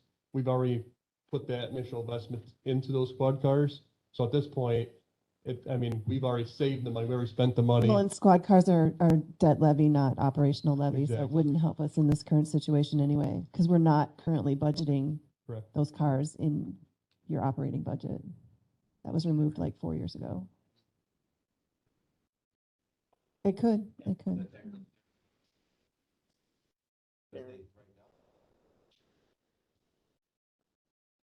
Right. I think that's one of the things we need is a public campaign when we start talking. If we do go to levy, people need to know that we're serving at 1.4 per thousand when that's 50% of the national average. So we're already, people are like, well, we can cut. Well, it's like, we're already a little less than 50% of the national average of deputies per thousand. So these are the messages that need to get out there. My intent is to include all of the information they've given me today into whatever we present to finance. So just to wrap it all up, because we've been talking for an hour and a half about, which this is important, so I knew it was going to be a long meeting, but we are going to need to schedule another meeting to do interviews. And so my intent was to create a document that we look at also on that night before it, because it has to go by October 31st. So I'm assuming you guys want a meeting in the next couple of weeks or something that's later in our agenda. Yes. To schedule a special meeting. So I'm probably going to include whatever document I come up with that I'll present and we'll talk about at that same meeting, just FYI. Okay, so have we heard everything we feel we need to hear right now on the budget? I think that you need to make a cover letter for when we present that budget. You said it, you know, right on when your first statement was today about that we're counties, we were designed to provide services. And I thought up until Stacy just spoke that there's three people, Ken, Darren, and yourself, that said it just right on the head that we need to put that on the cover letter. But Stacy's absolutely right that there are services that we provide that cannot be provided privately. And yes, some services are provided privately, but they're at a cost. And I look at Simon's, like you look at like a YMCA in Madison, what the membership is for that, and then for the maintenance costs, upkeep of that, there's no business around here that's going to be able to do that maintenance of that building and the pool and everything else for the cost that they're getting and what they're charging.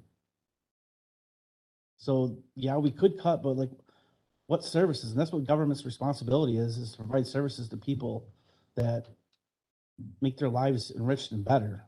So I will attempt to, my thought is I will create a document that I will send to all of you, and you can individually comment that we will talk about those comments at the meeting so that it's all public. I'm not saying that all government, people need to rely on government, but they're just services that are provided that you can't do privately.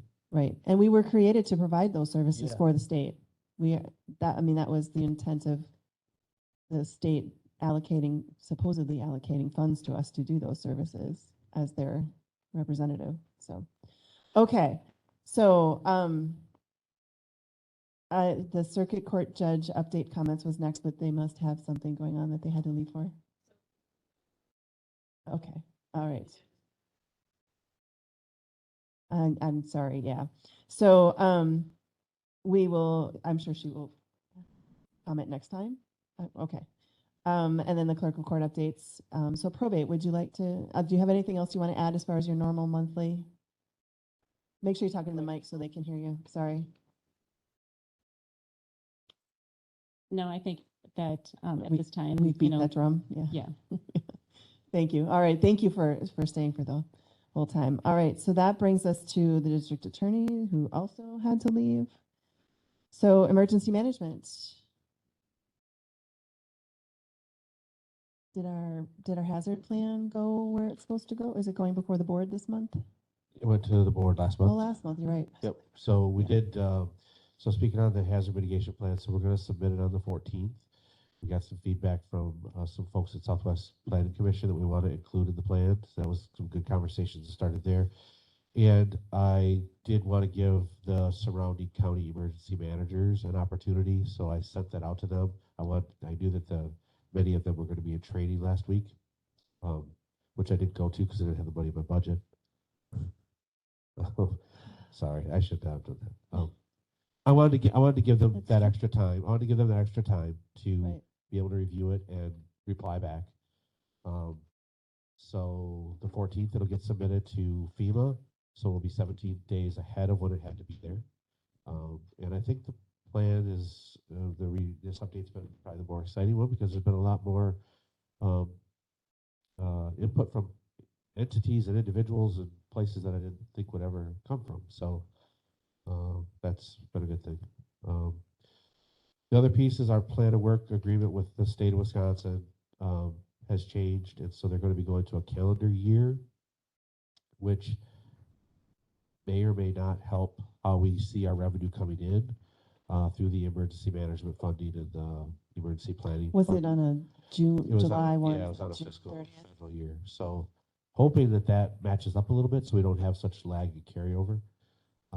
So they extended out the plan of work, so I have 3 more months under this period before the next one starts, which is good too. So Okay. nothing else. Thank you. Stacy, we skipped over you because you weren't here, but Thanks. I was the backup for court this morning. Sarah had an appointment, but she's back in time and the judge is already on the bench and they're calling cases. So all right. I was like, yay, I get to come back. And you guys were probably like, yay, she came back. Did you all get the report that I sent to you where, with my expenditure and revenue details?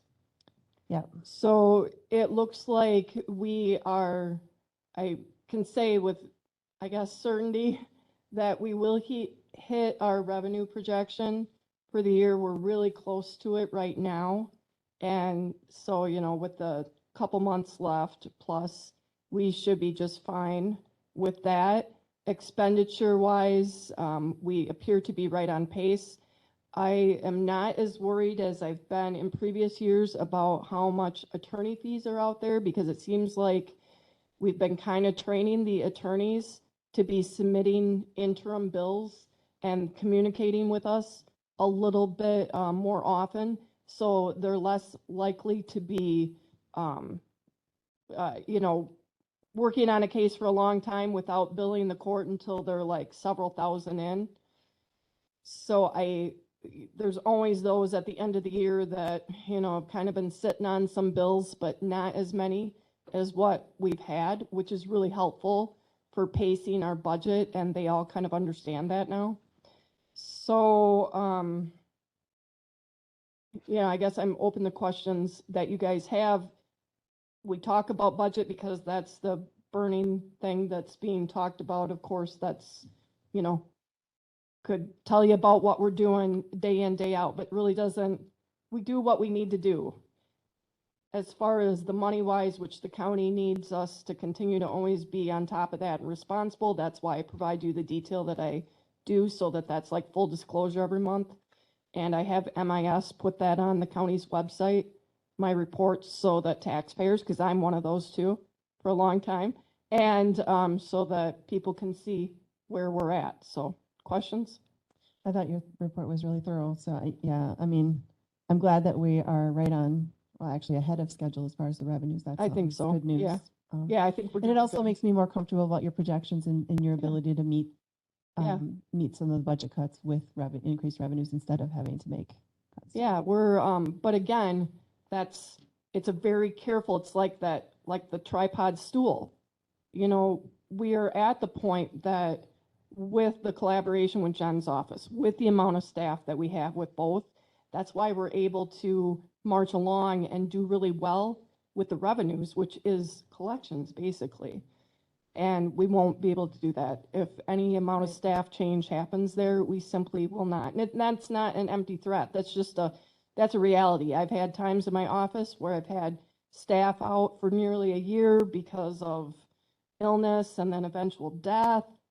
You know, things I've went through stuff in 15 years. So I know what happens when we're down to 2 people, and collections have to get set on to the side because we have to keep up with the day-to-day, what's happening for the court and the customers. And we, Right. you know, so if we stay where we're at right now, we should be able to hit projections and help the other departments that don't have all the revenue to dig into, or those that go over budget. We've helped a lot of them for a long Right. time. Right. All right, thank you. All right, so I think that brings us to the Sheriff's Department. Item number 12, approve monthly invoices and other Sheriff Department reports. Do you want to do the invoices first?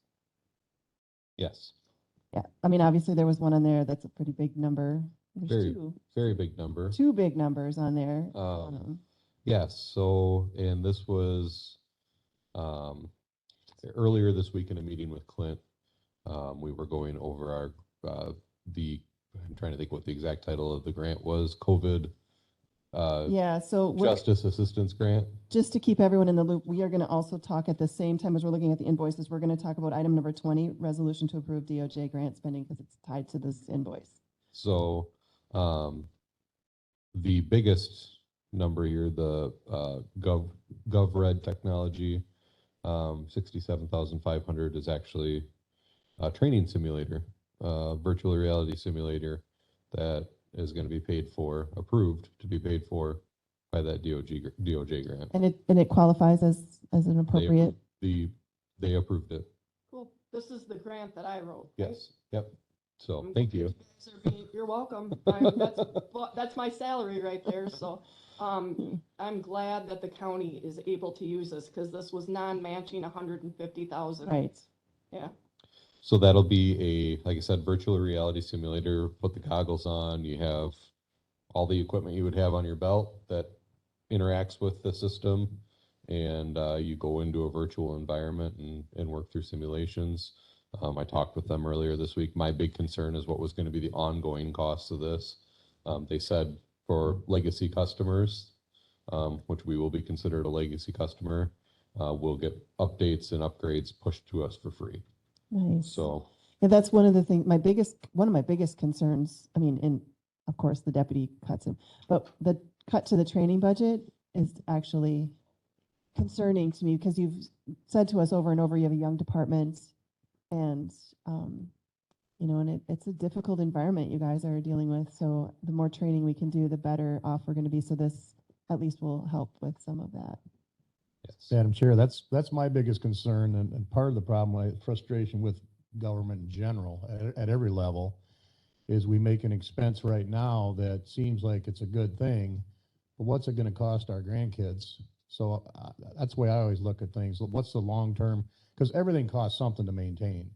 So that's where I was going with that. Thank you for answering my question before I asked it. But all department heads need to look at that. You know, when I see we're spending tax dollars building bike trails in the country and all that, it's fine, I get it, but my grandkids are gonna have to pay to maintain that bike trail because it's not gonna last forever. Those are the things we gotta look at. And the other big ticket item would be the purchase of our newest canine. I hope he's fully trained for that price. No, green dog. Are you kidding? He'll be fully trained by the time he gets back. Oh Well, my goodness. yeah, Part of the price is the training that he gets. part of the Okay, price. it includes the So- training. So Okay. that that's not just, I'm like- yeah, that's not just the dog. Oh, I thought my dog was expensive. About 6,000 of that She's is just training, cute. She's not is trained. training cost. Okay. And this will be because Rambo is retiring, right? Not yet, not No, yet, but near future. Hopefully not for a few more He's years. a beautiful dog. He's so beautiful. But they'll 2 more weeks. 2 more weeks left of training, and he'll be back. And our new canine officer will be, Deputy Chris Children. that's what I thought. And but yeah, comes out of donated funds. Actually, this dollar amount was a donation that I had received. I had requested and received through the Badger Sheriff's Association. They had received a large, like, lump sum donation to spread out throughout the state from a very generous private donor. Nice. And this sum of money was part of what I got for that. So yeah, that comes out of our canine fund. It's all donated funds, so it's not levy dollars or anything like that. And those are kind of the major outliers that I see there. If anybody got any other questions. I have a question about do we have 2 canine vehicles? Will that canine have it? Because there's special requirements for, right? Yes. That backup one. Yeah. And I'll mention that in the squad update, but we will have 2 canine squads soon. Okay. Because there's more requirements about keeping the dog safe than people, right? Yeah, and that additional equipment is coming out of the same fund. Okay. So, yep. All right. All right. So I would entertain a motion to approve the bills, unless anyone else have any other questions. Motion by Second. McKee, second by Severson. Any other discussion? Is that Wait. virtual training? Do we have 1, 2? The technology, the Yeah. governed. Was that the same one, or is it similar to the one that was provided by the counties association? That No, it's different in the sense that instead of having your image projected onto a screen, you're looking through, you're wearing goggles and you're essentially immersed in the environment. So yeah, like they were telling us about a new upgrade they just put out where they're having an environment as an apartment building, and it's just like you're walking through an apartment building. You got doors here and there, and you can go into different rooms, and yeah. People pop out at you. Yeah. So, yeah, I'm sure it's going to be a dizzying experience for the first few times somebody tries to wear it, but It's rough. yeah. We'll make sure to invite the partake in it. I'm still waiting for the use of force simulator. Yeah. You guys were going to bring So that this up will this probably week. be what we do instead. And just to, I guess, comment on it a little bit further, Green Bay, the Northeast Wisconsin Technical College, they use this in their training academy. Sparta Police Department has it. There's one other agency, and I can't think of who it is that uses it, but it's being used currently in the state. Awesome. So Will this be work with other agencies to work with this? Is this something that we can bring them in and they will train jointly? Yeah, potentially. I would anticipate that we're going to train jointly with the police department for sure. But depending on what we do with it, maybe it's something we can host trainings with. For a fee? Yeah, that's it. You got to bill. Yeah, yeah. So I mean, sad that that's not the supposed to original intent, but that's an opportunity Is what- because it's not, like I said, there's 3 places in the state that I know of that has it, and one of them is a technical college, which would charge people to use it. Some of us from the port and law enforcement attended a security training a few years ago at Iowa County that they hosted. Son. And they charged, I want to say it was like $35 a person or something like that. And there were a lot of people from the private sector that came there too. Cardinal Glass and Land's End were some of the largest employer groups that were there. And then it was law enforcement. So it could be a potential to not just public agencies, but probably buy-in from the community. And that would also be good. Heightened awareness. It's good PR too. All right. All those in favor signify by saying aye. Aye. Opposed? All right, bills are paid. Other Yeah. sheriff department reports. So Which one do you want to hit first? The usual jail one. yeah, so monthly vouchers, 116,525. Oh, that's because of the That's because 67,000. of Yeah. 67,000. It's yes. alarming to look at. Yep. Number of bookings, down slightly to 48. Average number of inmates housed, 32. Total number of monthly complaints, 294. So we had a bit of a jump there. Traffic citations issued were 59. Civil process papers served, 24. Transports for the month was 12, and average number on electronic monitoring is 6. Dispatch, 544 calls for service, 77 calls for EMS, and 133 calls for the police department. Yeah, so that's another area where do we want to start any kind of charging? You know, I mean, that's another area that's we've talked about briefly is the, you know, the 133 calls for the city's police department. I've got a So- question. On those 59 citations, being not involved in law enforcement at all, how much time potentially now after the citation is written, how much time does a deputy have after the fact, you know, I know on an OWI be significant, but like on just a speeding violation, is it sometimes they have to go to court? I mean, you don't know. Is there a way of predicting that? So it would greatly depend on whether or not court followed. You know, if everybody pled guilty and nobody took anything to court, you know, a couple minutes to finish the citation afterwards, and they're probably done. If you factor in court, then you're going to add in an hour or more for court, probably. So it just depends. Yep.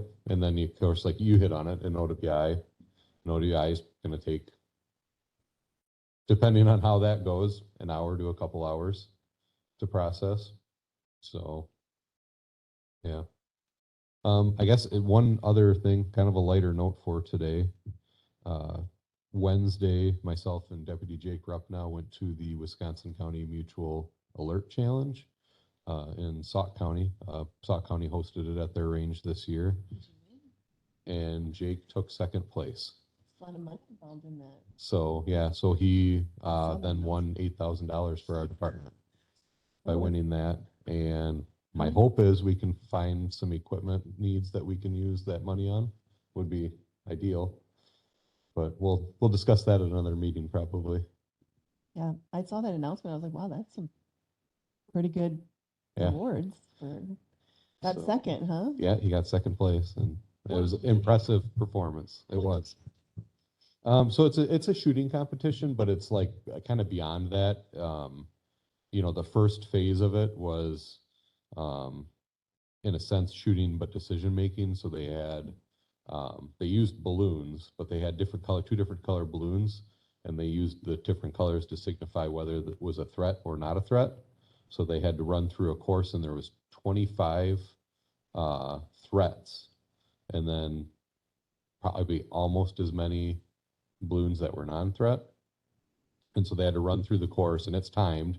So not only you get points deducted for shooting a civilian or a non-threat. Person. Yeah, but the whole thing is timed, and then at the very end, so you can choose to use a rifle or a pistol for that.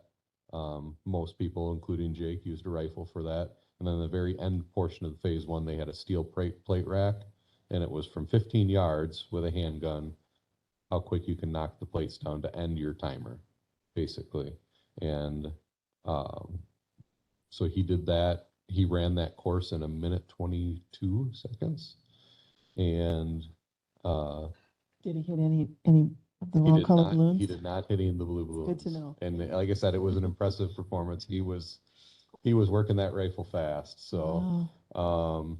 and it's not just like you don't just stand stationary. You're running from place to place, and it takes place in about 100-yard range, and you go back and forth across that 100-yard range shooting. And then the last phase of it was Sauk County has an indoor shoot house, and he went in, and there's a hallway with 5 bedrooms, and you go room to room, or 5 rooms, not necessarily bedrooms, but you go room to room, and they have threat and non-threat targets, and you go in actual like paper targets, and you go in and identify the threat, shoot the threat, hopefully don't shoot a civilian, and keep going. And he ran that portion clean as well. So, Awesome. yep. Good news. You're right. Having something a little nice to talk about in this Yeah. wonderful meeting we've had. Okay, so is there any other reports we need to talk about in that section for you? No. All right, so then that brings us to the invoice approval for the canine purchase. Item number 13. Do we Madam need a Chair, resolution for this one because it's over? So with Rambo, I don't believe we did a resolution. But do we have to because of board rules because it's over 5,000?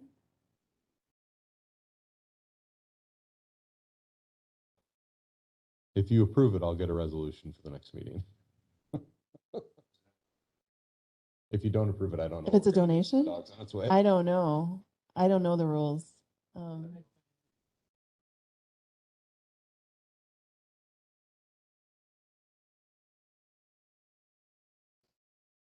It's It's donated all funds. donated money.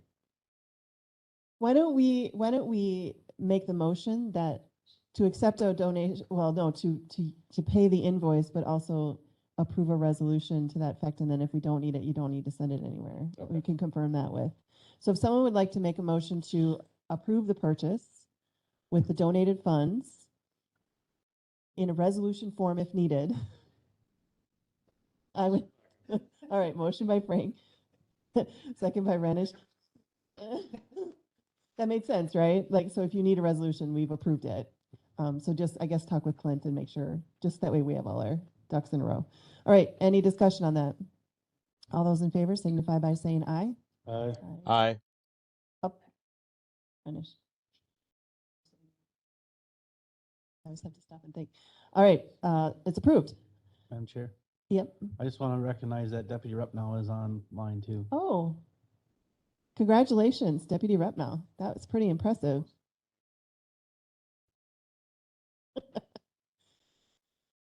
You must just be listening. You probably lost interest a long time ago. All right, so that brings us to item number 14, staffing updates. I'm assuming that's Sheriff Department staffing updates. I guess nothing, no real big updates on that. We will need to schedule interviews. We will need to schedule interviews, but that's on a different line. It's on a So, different line, yep. Yeah, so we're at the same staffing levels as we were last month, so.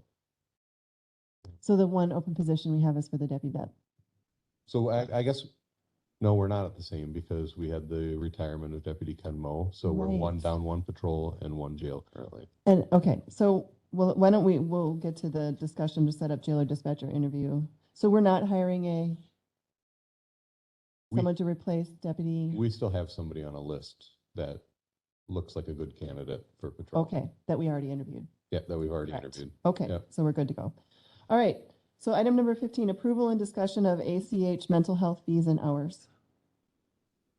So, topic for discussion, but we've actually got a few other, I guess I don't know how far we want to discuss this. For a period of time now, we've been able to kind of meet our needs for mental health requirements for the inmates because we used DHS or DHHS and they did not have the staff to do it. That has changed since I talked to you the other day. Oh, okay, So they've agreed to continue to do that. They have the staff to do it. And I'll let him talk about the costs of that, but you might want to just briefly explain for the committee what you're talking about, just very briefly. Yeah, so, Health Human Services used to come in and meet with inmates in the jail that were having mental health issues that want to talk to somebody. And we were contracting them for 2 hours every week to come in if there was inmates that want to talk to somebody about their mental health status. Health Human Services also provided the on-call removal of suicide watch. So if somebody is in the jail and they're suicidal, we have to have a licensed professional come in and actually take them off suicide watch, do an evaluation, and if they can be removed or if they need to go to a different facility. Health Human Services used to provide that. They lost their licensed professional to do that for a while, so we were looking outside to get a contract for someone else to do that, as we're required to have those services for our inmates. So we made contact with the 2 local businesses and plus ACH, which does all our medical services for us. Excuse me. And they offered their services for mental health for $10,000 a year, plus on-call pay. So if someone needed to be removed from suicide watch, they were going to charge us $150 per hour to come in and do that part of it. Advanced correctional health care. And with that number, it's a little bit larger than we were hoping to pay. So we looked locally to see, we have the Paquette Center and Pine Counseling in the Richland County area. I just heard back from the Paquette Center yesterday, and they were going to charge us $4,000 per month, plus $187 per hour to come in to do the weekly visits. Pine Counseling was much better. We talked to them. They are very interested in providing these services for us at $7,000 per year. And that would be no cost for on-call to come in to evaluate people. They were going to do our substance abuse evaluations and stuff with that as well for that $7,000. They had 4 licensed professionals with the master's degree, which were required. And we were all set to do a contract with them, or start writing up a contract with them to present to you guys. And yesterday, we were told by Health Human Services that they now have rehired to fill those positions that were emptied, and they would do the same pay of $50 per hour with no cost for on-call for suicide removal. So if you do that, Significant savings even from Pine. yeah. So if you do the 2 hours a week at $50 an hour, that's $4,800 a year for the services. So, and we're okay, I mean, their services, as long as they have staff, that we're satisfied with the services. And I know the sheriff, I kind of talked about that as, it's great when they have staff. I'm just Worried that, concerned that we right. might end up back in the same boat. Hopefully not, but. I would say for now, let's go ahead and do the HHS, but if it becomes a problem again, then we just have the conversation about permanently switching or potentially permanently switching. Does that seem reasonable? Yep. And I know with the Richland County Health Human Services, it's not like we had a contract locked in for that. So it's just, it's agreement that we have with them that. The handshake deal? Yeah. Okay. I mean, we're all part of the same county, so yeah, right? Yeah. Okay. So, if I can. Yeah. Is any of that billed out to Medicaid? I'm just thinking, why? Here, we're in the budget situation and we're paying another agency to do a service, which is a good service, but we're also paying between agencies to do service that's already there. Is Medicaid billed out for that, like the ambulance bills out if they come to the jail? Any idea how that works? Is there any reimbursement on that process? Not currently. Okay. And I guess Health and Human Services might be able to bill that out to recover something on that. The other question is from the inmates' cell blocks, are they able to call 988, the new crisis call line that might save time of crisis workers? I'm not sure how that works on that phone system. That might be something to look at. Yeah, I'll look into that. I imagine they should be able to, but I couldn't tell you definitively if they could or could not. Yeah, I mean, that won't save us from the suicide watch having to have someone come in and remove people from that, but it would help if someone wants someone to talk to, right? I would mention that last year when Health Human Services was doing the 2 hours a week, they were doing call-in to talk to inmates, and we had a lot of grievances filed with jail staff that they didn't feel it was doing what they thought it should. By just talking on the phone, they wanted to wanted meet face to face. Because it Interesting. felt like it wasn't personal enough for them to get what they wanted to say across to the professionals. And it sounds like from talking with Tricia that the new staff that she has hired, that they want to do face to face. Yeah. I mean, it's not bad to have the option because some people do prefer not to be face to face. So you could at least cater to that, people with the phone number. Options, thank you. All right. Update on jail and jail shower project. Guess I'll take that one again. Sounds like the shower, they're planning on coming on October 24th. So after the inspection, but at After least we the have a date. inspection. And the That jail inspection is the 18th, right? 18th of October is the jail inspection. Not our inspection, the state inspector. So they're planning on being here on the 24th, and it sounds like they should be able to finish in 1 or 2 days. As far as the other items for the jail, I just talked to Sergeant Collins again yesterday about The grates. getting Mr. Marshall in here to finish the grates that need to be finished before the inspection. So she was gonna make that phone call and make sure Sure he's that in happens, before the- yeah. Because we were dinged on our inspection report last year for some grates that need to be replaced. So we want to make sure that we address. So just for the committee's information, so the jail inspector is coming the 18th, and then he will do an exit interview, which I will attend with the sheriff staff and the jail staff. And then we will do, after we get his report, which is usually in early November, then we will schedule our inspection, our yearly inspection of the jail after that. Once we have his inspection report in hand, I think it's easier for us to do ours when we know what he looked at too. So I'll be scheduling that in December, probably after the December public safety meeting. We'll just go straight into our inspection. Because we did it in closed session last year. Correct. Yeah. Just appropriate. Okay. So item number 17, discussion to set up jailer dispatcher interview date and time. So I'm going to need time to write up this though, so I don't know how soon. That's the only kind of, and the other problem is that my mother-in-law is very ill and just went into the hospital, so I have to leave for New York after this meeting today. So I don't know how long I'm going to be gone, but I'm for sure going to be gone this next week. So hopefully I can get the report written while I'm out there. So maybe not next week, but the week after. We have a pretty full schedule next week anyway, so. Okay, I didn't know when you were looking for, but I will need time to make sure I get all of Like this. the week of the 17th. Yeah, so let me get my calendar up here. So I'm good every day except for that Monday night. Oops. You're Let's- busy every day except for Well, I'm Monday? good every day You're good? except for that Monday night. I gotta go to work. Okay, so this week is This, right. So the 10th through the 14th is going to be a no-go for me. So we're talking the week of the 17th through the 21st. What did you say, Carrie, that week for you? I just work Monday night at 7 p.m. Okay, So I have to be up at 5 o'clock in order to be there at 7 for work.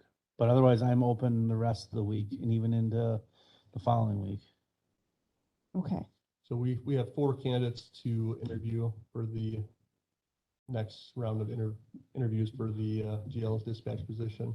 okay. So probably, we've been up, what, half an hour? So 2 hours is what it'll probably take for the interviews. And we're not, oh, you already have for the road deputy, you have one on the list that we already interviewed, so we're good. Okay. And we usually do it in the afternoon. So do you two have any conflicts? Okay. Not Wednesday preferably.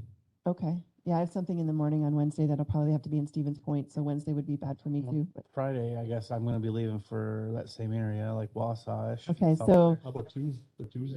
Tuesday or Thursday, and Tuesday night we have a board meeting. So Oh, no, we don't. It's the next week. It's the next week. So Tuesday or Thursday would be. Do you guys have any? Tuesdays should be. I just want it kind of in the afternoon, just so I can Afternoon? get some sleep. We could try to do it for like Tuesday at 3 o'clock. Would that work? Yeah. That works? Tuesday at 3? How about you, Barb? All right, so We'll add that in there. Tuesday, October 18th at 3 p.m. And so we will have a special meeting will be closed session for the interviews, but we will have open session and we will be discussing the budget. We will not have MIS there because of the interviews that adds a complication. And everything we talk about will be presented to finance, so. We usually. I'll send a message out. I'll have to see what rooms Available. available with other meetings. I like this room.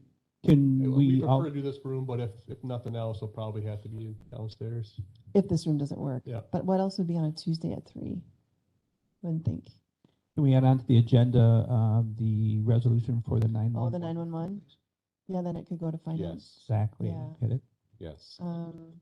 So are you making note of that, Amber? Okay, thank you. The last resolution included the availability for grant dollars, federal grant opportunities. So it mentions it, but I think just for the clarification of what we're going after would be good to get a formal one. All right, so we are on for Tuesday, October 18th at 3 p.m. All right, so that brings us to item number 18, committee approval to get squad bids for 2023.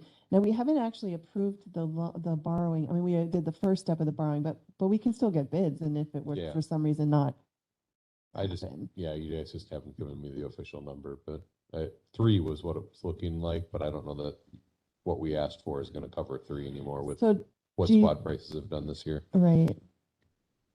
Should we wait on this until we know? Because we have I to, think we usually should we get- do a not. I think we should get the bids, and I'll Okay. just say for up to 3 squads. Okay, and that way we're covered, because it's certainly not gonna be more than that. right. So would someone like to make that motion? Motion by Frank, second by McKee. So this is just for you to go out and get bids, Mhm. not to buy anything. And then Yeah. I'll plan on bringing those back to the next meeting. Well, or at least, or whenever we actually approve the Yeah. borrowing. Yeah.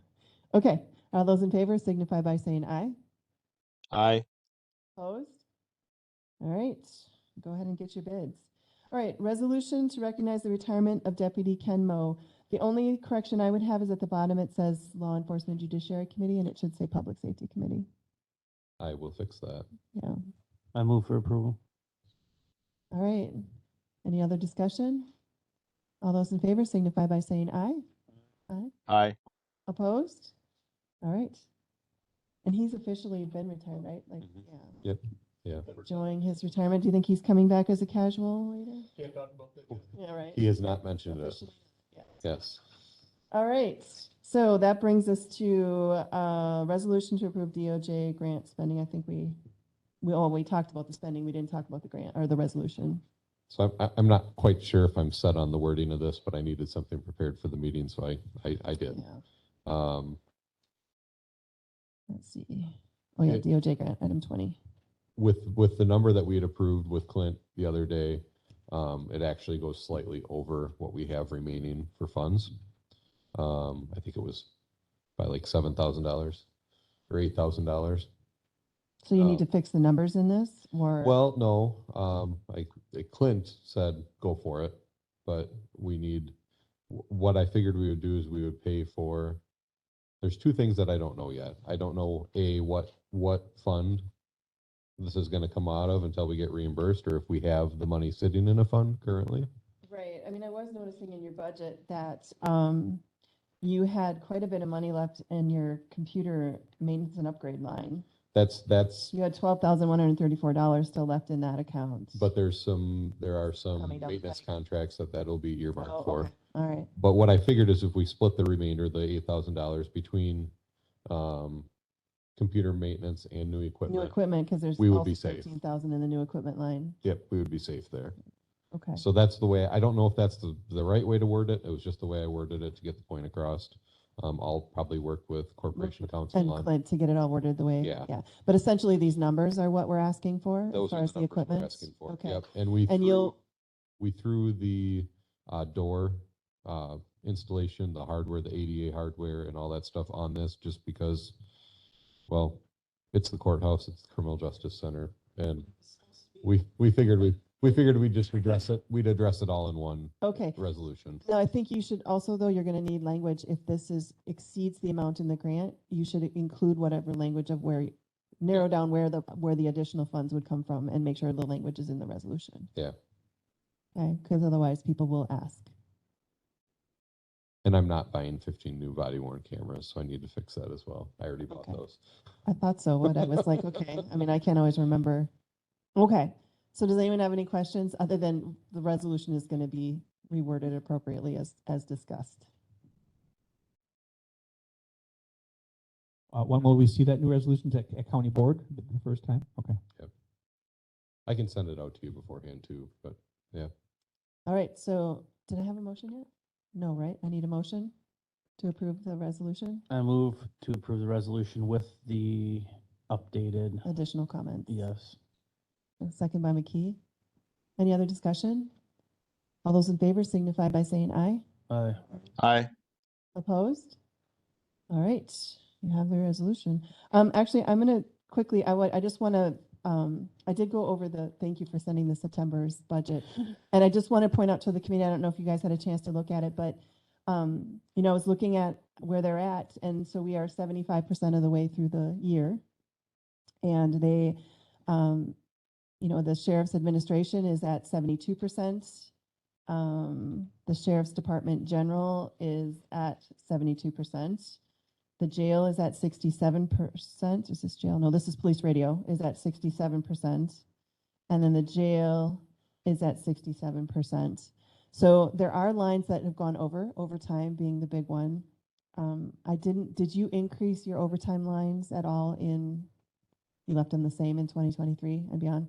I mean, we definitely always overspend that, but in my mind, if your overall budget is still coming in, that means you're underspending in other places. And so I'm not as concerned about, you know, because we're at 37,000 in overtime for the sheriff's department, and we budgeted 20, so we're 17,000 over there. And in the jail, we budgeted 10,000 in overtime, and we're at 20,927, so we're 10,927 over there too. So and that's pretty common and consistent. So, you know, it's sort of like the HHS and placements. At some point, we probably should budget for what it's actually. Or we need to say that we don't do overtime. I mean, I don't know, like how does that work, you know? Right. It doesn't work. Well, I mean, it does if you consider, like, if we cut a deputy, you just would not have coverage. So it'd be the same concept, but again, not a good idea. But I'm just bringing it up as it's an area where we are not budgeting accurately for what we know it's going to cost us. And So, fuel was a similar. yeah, that one's a little more unpredictable. I mean, overtime is unpredictable too, but every year that I've been on this committee, overtime has been way overspent. We're under budgeting for it. And I understand why. I mean, we're trying to meet budget requirements, but when we're over, and in general, because your overall budget is coming in right where it's supposed to, I'm not concerned, but that could change too. You know, there's probably some maintenance contracts and things that haven't come in yet or something that will bump those numbers up before the end of the year. So, yeah, make sure you're talking to the mic. Say it may help that with my new position being salaried, the drug task force, all of that time was historically overtime. Just overtime. A lot of the K-9 time was historically overtime. Special response team I'm still on was historically overtime. So hopefully with a year of me being in this position and wearing multiple hats like we talked about earlier, some of that overtime may go away. So that's Another thing to bring up too, as far as the budget for next year, this DOJ grant also purchased a lot of maintenance, cleaning supplies for the jail, like almost $11,000. So that line will next year's be budget line item for their supplies shouldn't cost the jail really anything. So that's also help. good savings. Yeah. Yeah. I mean, like I said, overall, I'm not concerned and it's not unusual. I just think at some point we may want to actually budget for what we think it's going to cost us, just to be honest about it and transparent. So I should say transparent. I don't mean because that implies dishonesty. You're not being dishonest. Just for transparency's sake, we might want to try change it.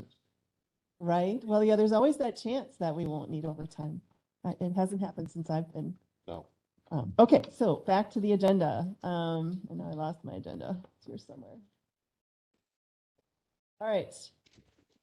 So that brings us to radio tower project updates. Yeah, what's happening? Where are we at? How are they doing?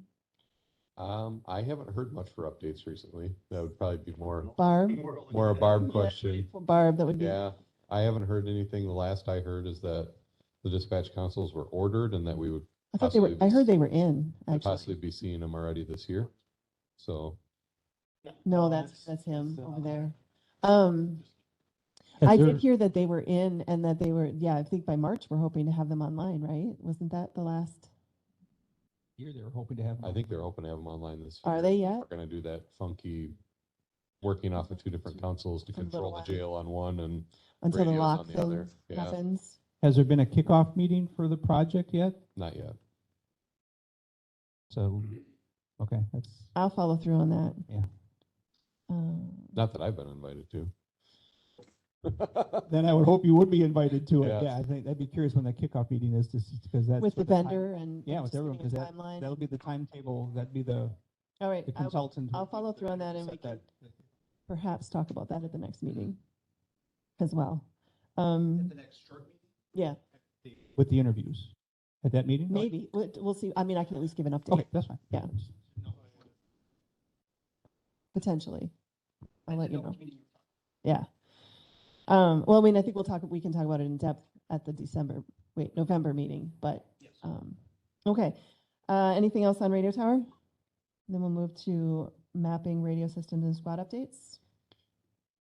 I guess for a mapping update, I don't know, Bob, if you want to touch on this, but we're still meeting and working towards the grant for the GIS grant as well as the 911 grant. Yeah, correct. That's my understanding. We've been meeting on a fairly regular basis, Melissa, you've been there, to put that grant and the funding together for that purpose. So I know Darren's working on that, and deadline on that is October 25th, and I think we have a meeting in 2 weeks. Next Wednesday. I'm sorry, next Wednesday. So in progress. Will there be virtual for that one? Okay, because I'm going to be out of state. I have a question. Is that being worked in conjunction with like the GIS we already have through zoning? But they do significant work with, I think it's MSA as far as their GIS. So we're not overlapping here is what I'm saying. We're not paying twice to get the same thing done. Yeah, we're working with Mike and his office on they're part of that side of the grants. So yes. Squad updates?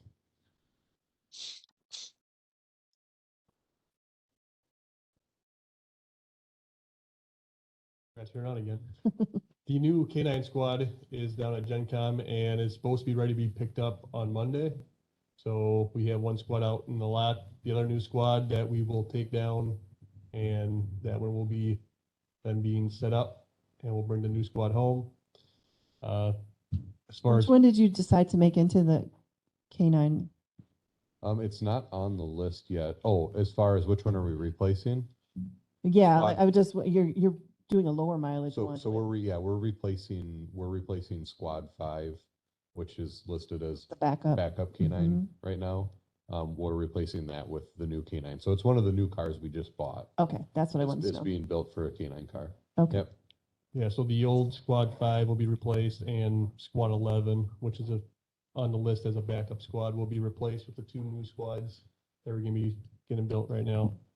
And then we'll be down to only having really three squads that are over 100,000 miles that are in use in the fleet. Okay. Other question. Squad 18, is that accurate miles? It's probably supposed to be 39,000. I'm not sure. It's probably when I typed in 39 even, it probably just Okay. went down to 39. That one's, we got that about the same time as the other Dodges, the 2019, or the 2020s. And so it's probably pretty Yeah. close to that. All right, are we good on that? All right, so item number 23, this item I put on here because I had a conversation with Stacy about feeling like public safety, the title public safety doesn't truly explain that we are, it also includes the judiciary branch of this. So I said I would bring it forward. If we do want to make the change to the title, so something along the lines of the Public Safety and Judiciary Committee, we would have to take it to rules. So, but I talked to Sean, and in order to get it on that agenda, it should come from our committee as to whether we want to do that or not. I don't have a feeling one way or the other. I think it's fine to include that, or fine not to. I mean, some people think of public safety as the judicial is the consequences of the public safety, like so I guess I could see both ways. So I don't, Does anyone have an opinion? Well, the only thing I would think was, for, the public knowledge, so somebody that say that wanted to check in on judiciary, went on the county website, Would they know it's? they public wouldn't safety? know, by looking at public safety, they wouldn't come to this meeting, so. And only for that reason, I guess, it's not gonna change anything just by No. changing the name. No. So, yeah, change it to Public Safety and Judiciary Committee, yeah. You want to make that as a motion? I would make that motion. All right. All right. I'll take voice. All right. So I have a motion and a second. Any further discussion? Yeah, I'd just like to, is emergency management? I know. Okay, let's just get into that. I mean, it's public.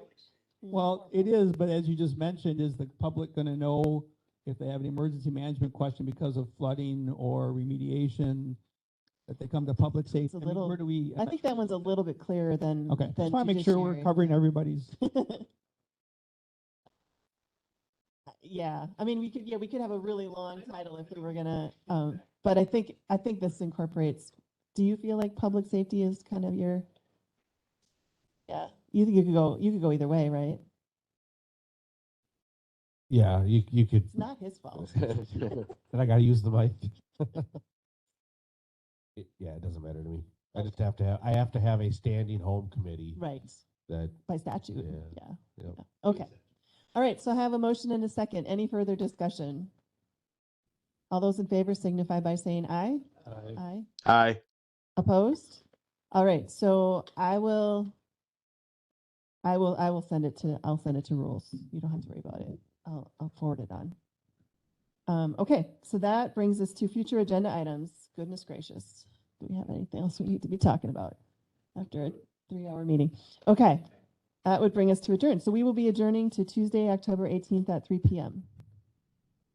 Motion by Frank, second by Reg. All those in favor signify by saying aye. Aye. Opposed? We are adjourned. Thank you, everyone. I appreciate your time. I knew this was going to be a long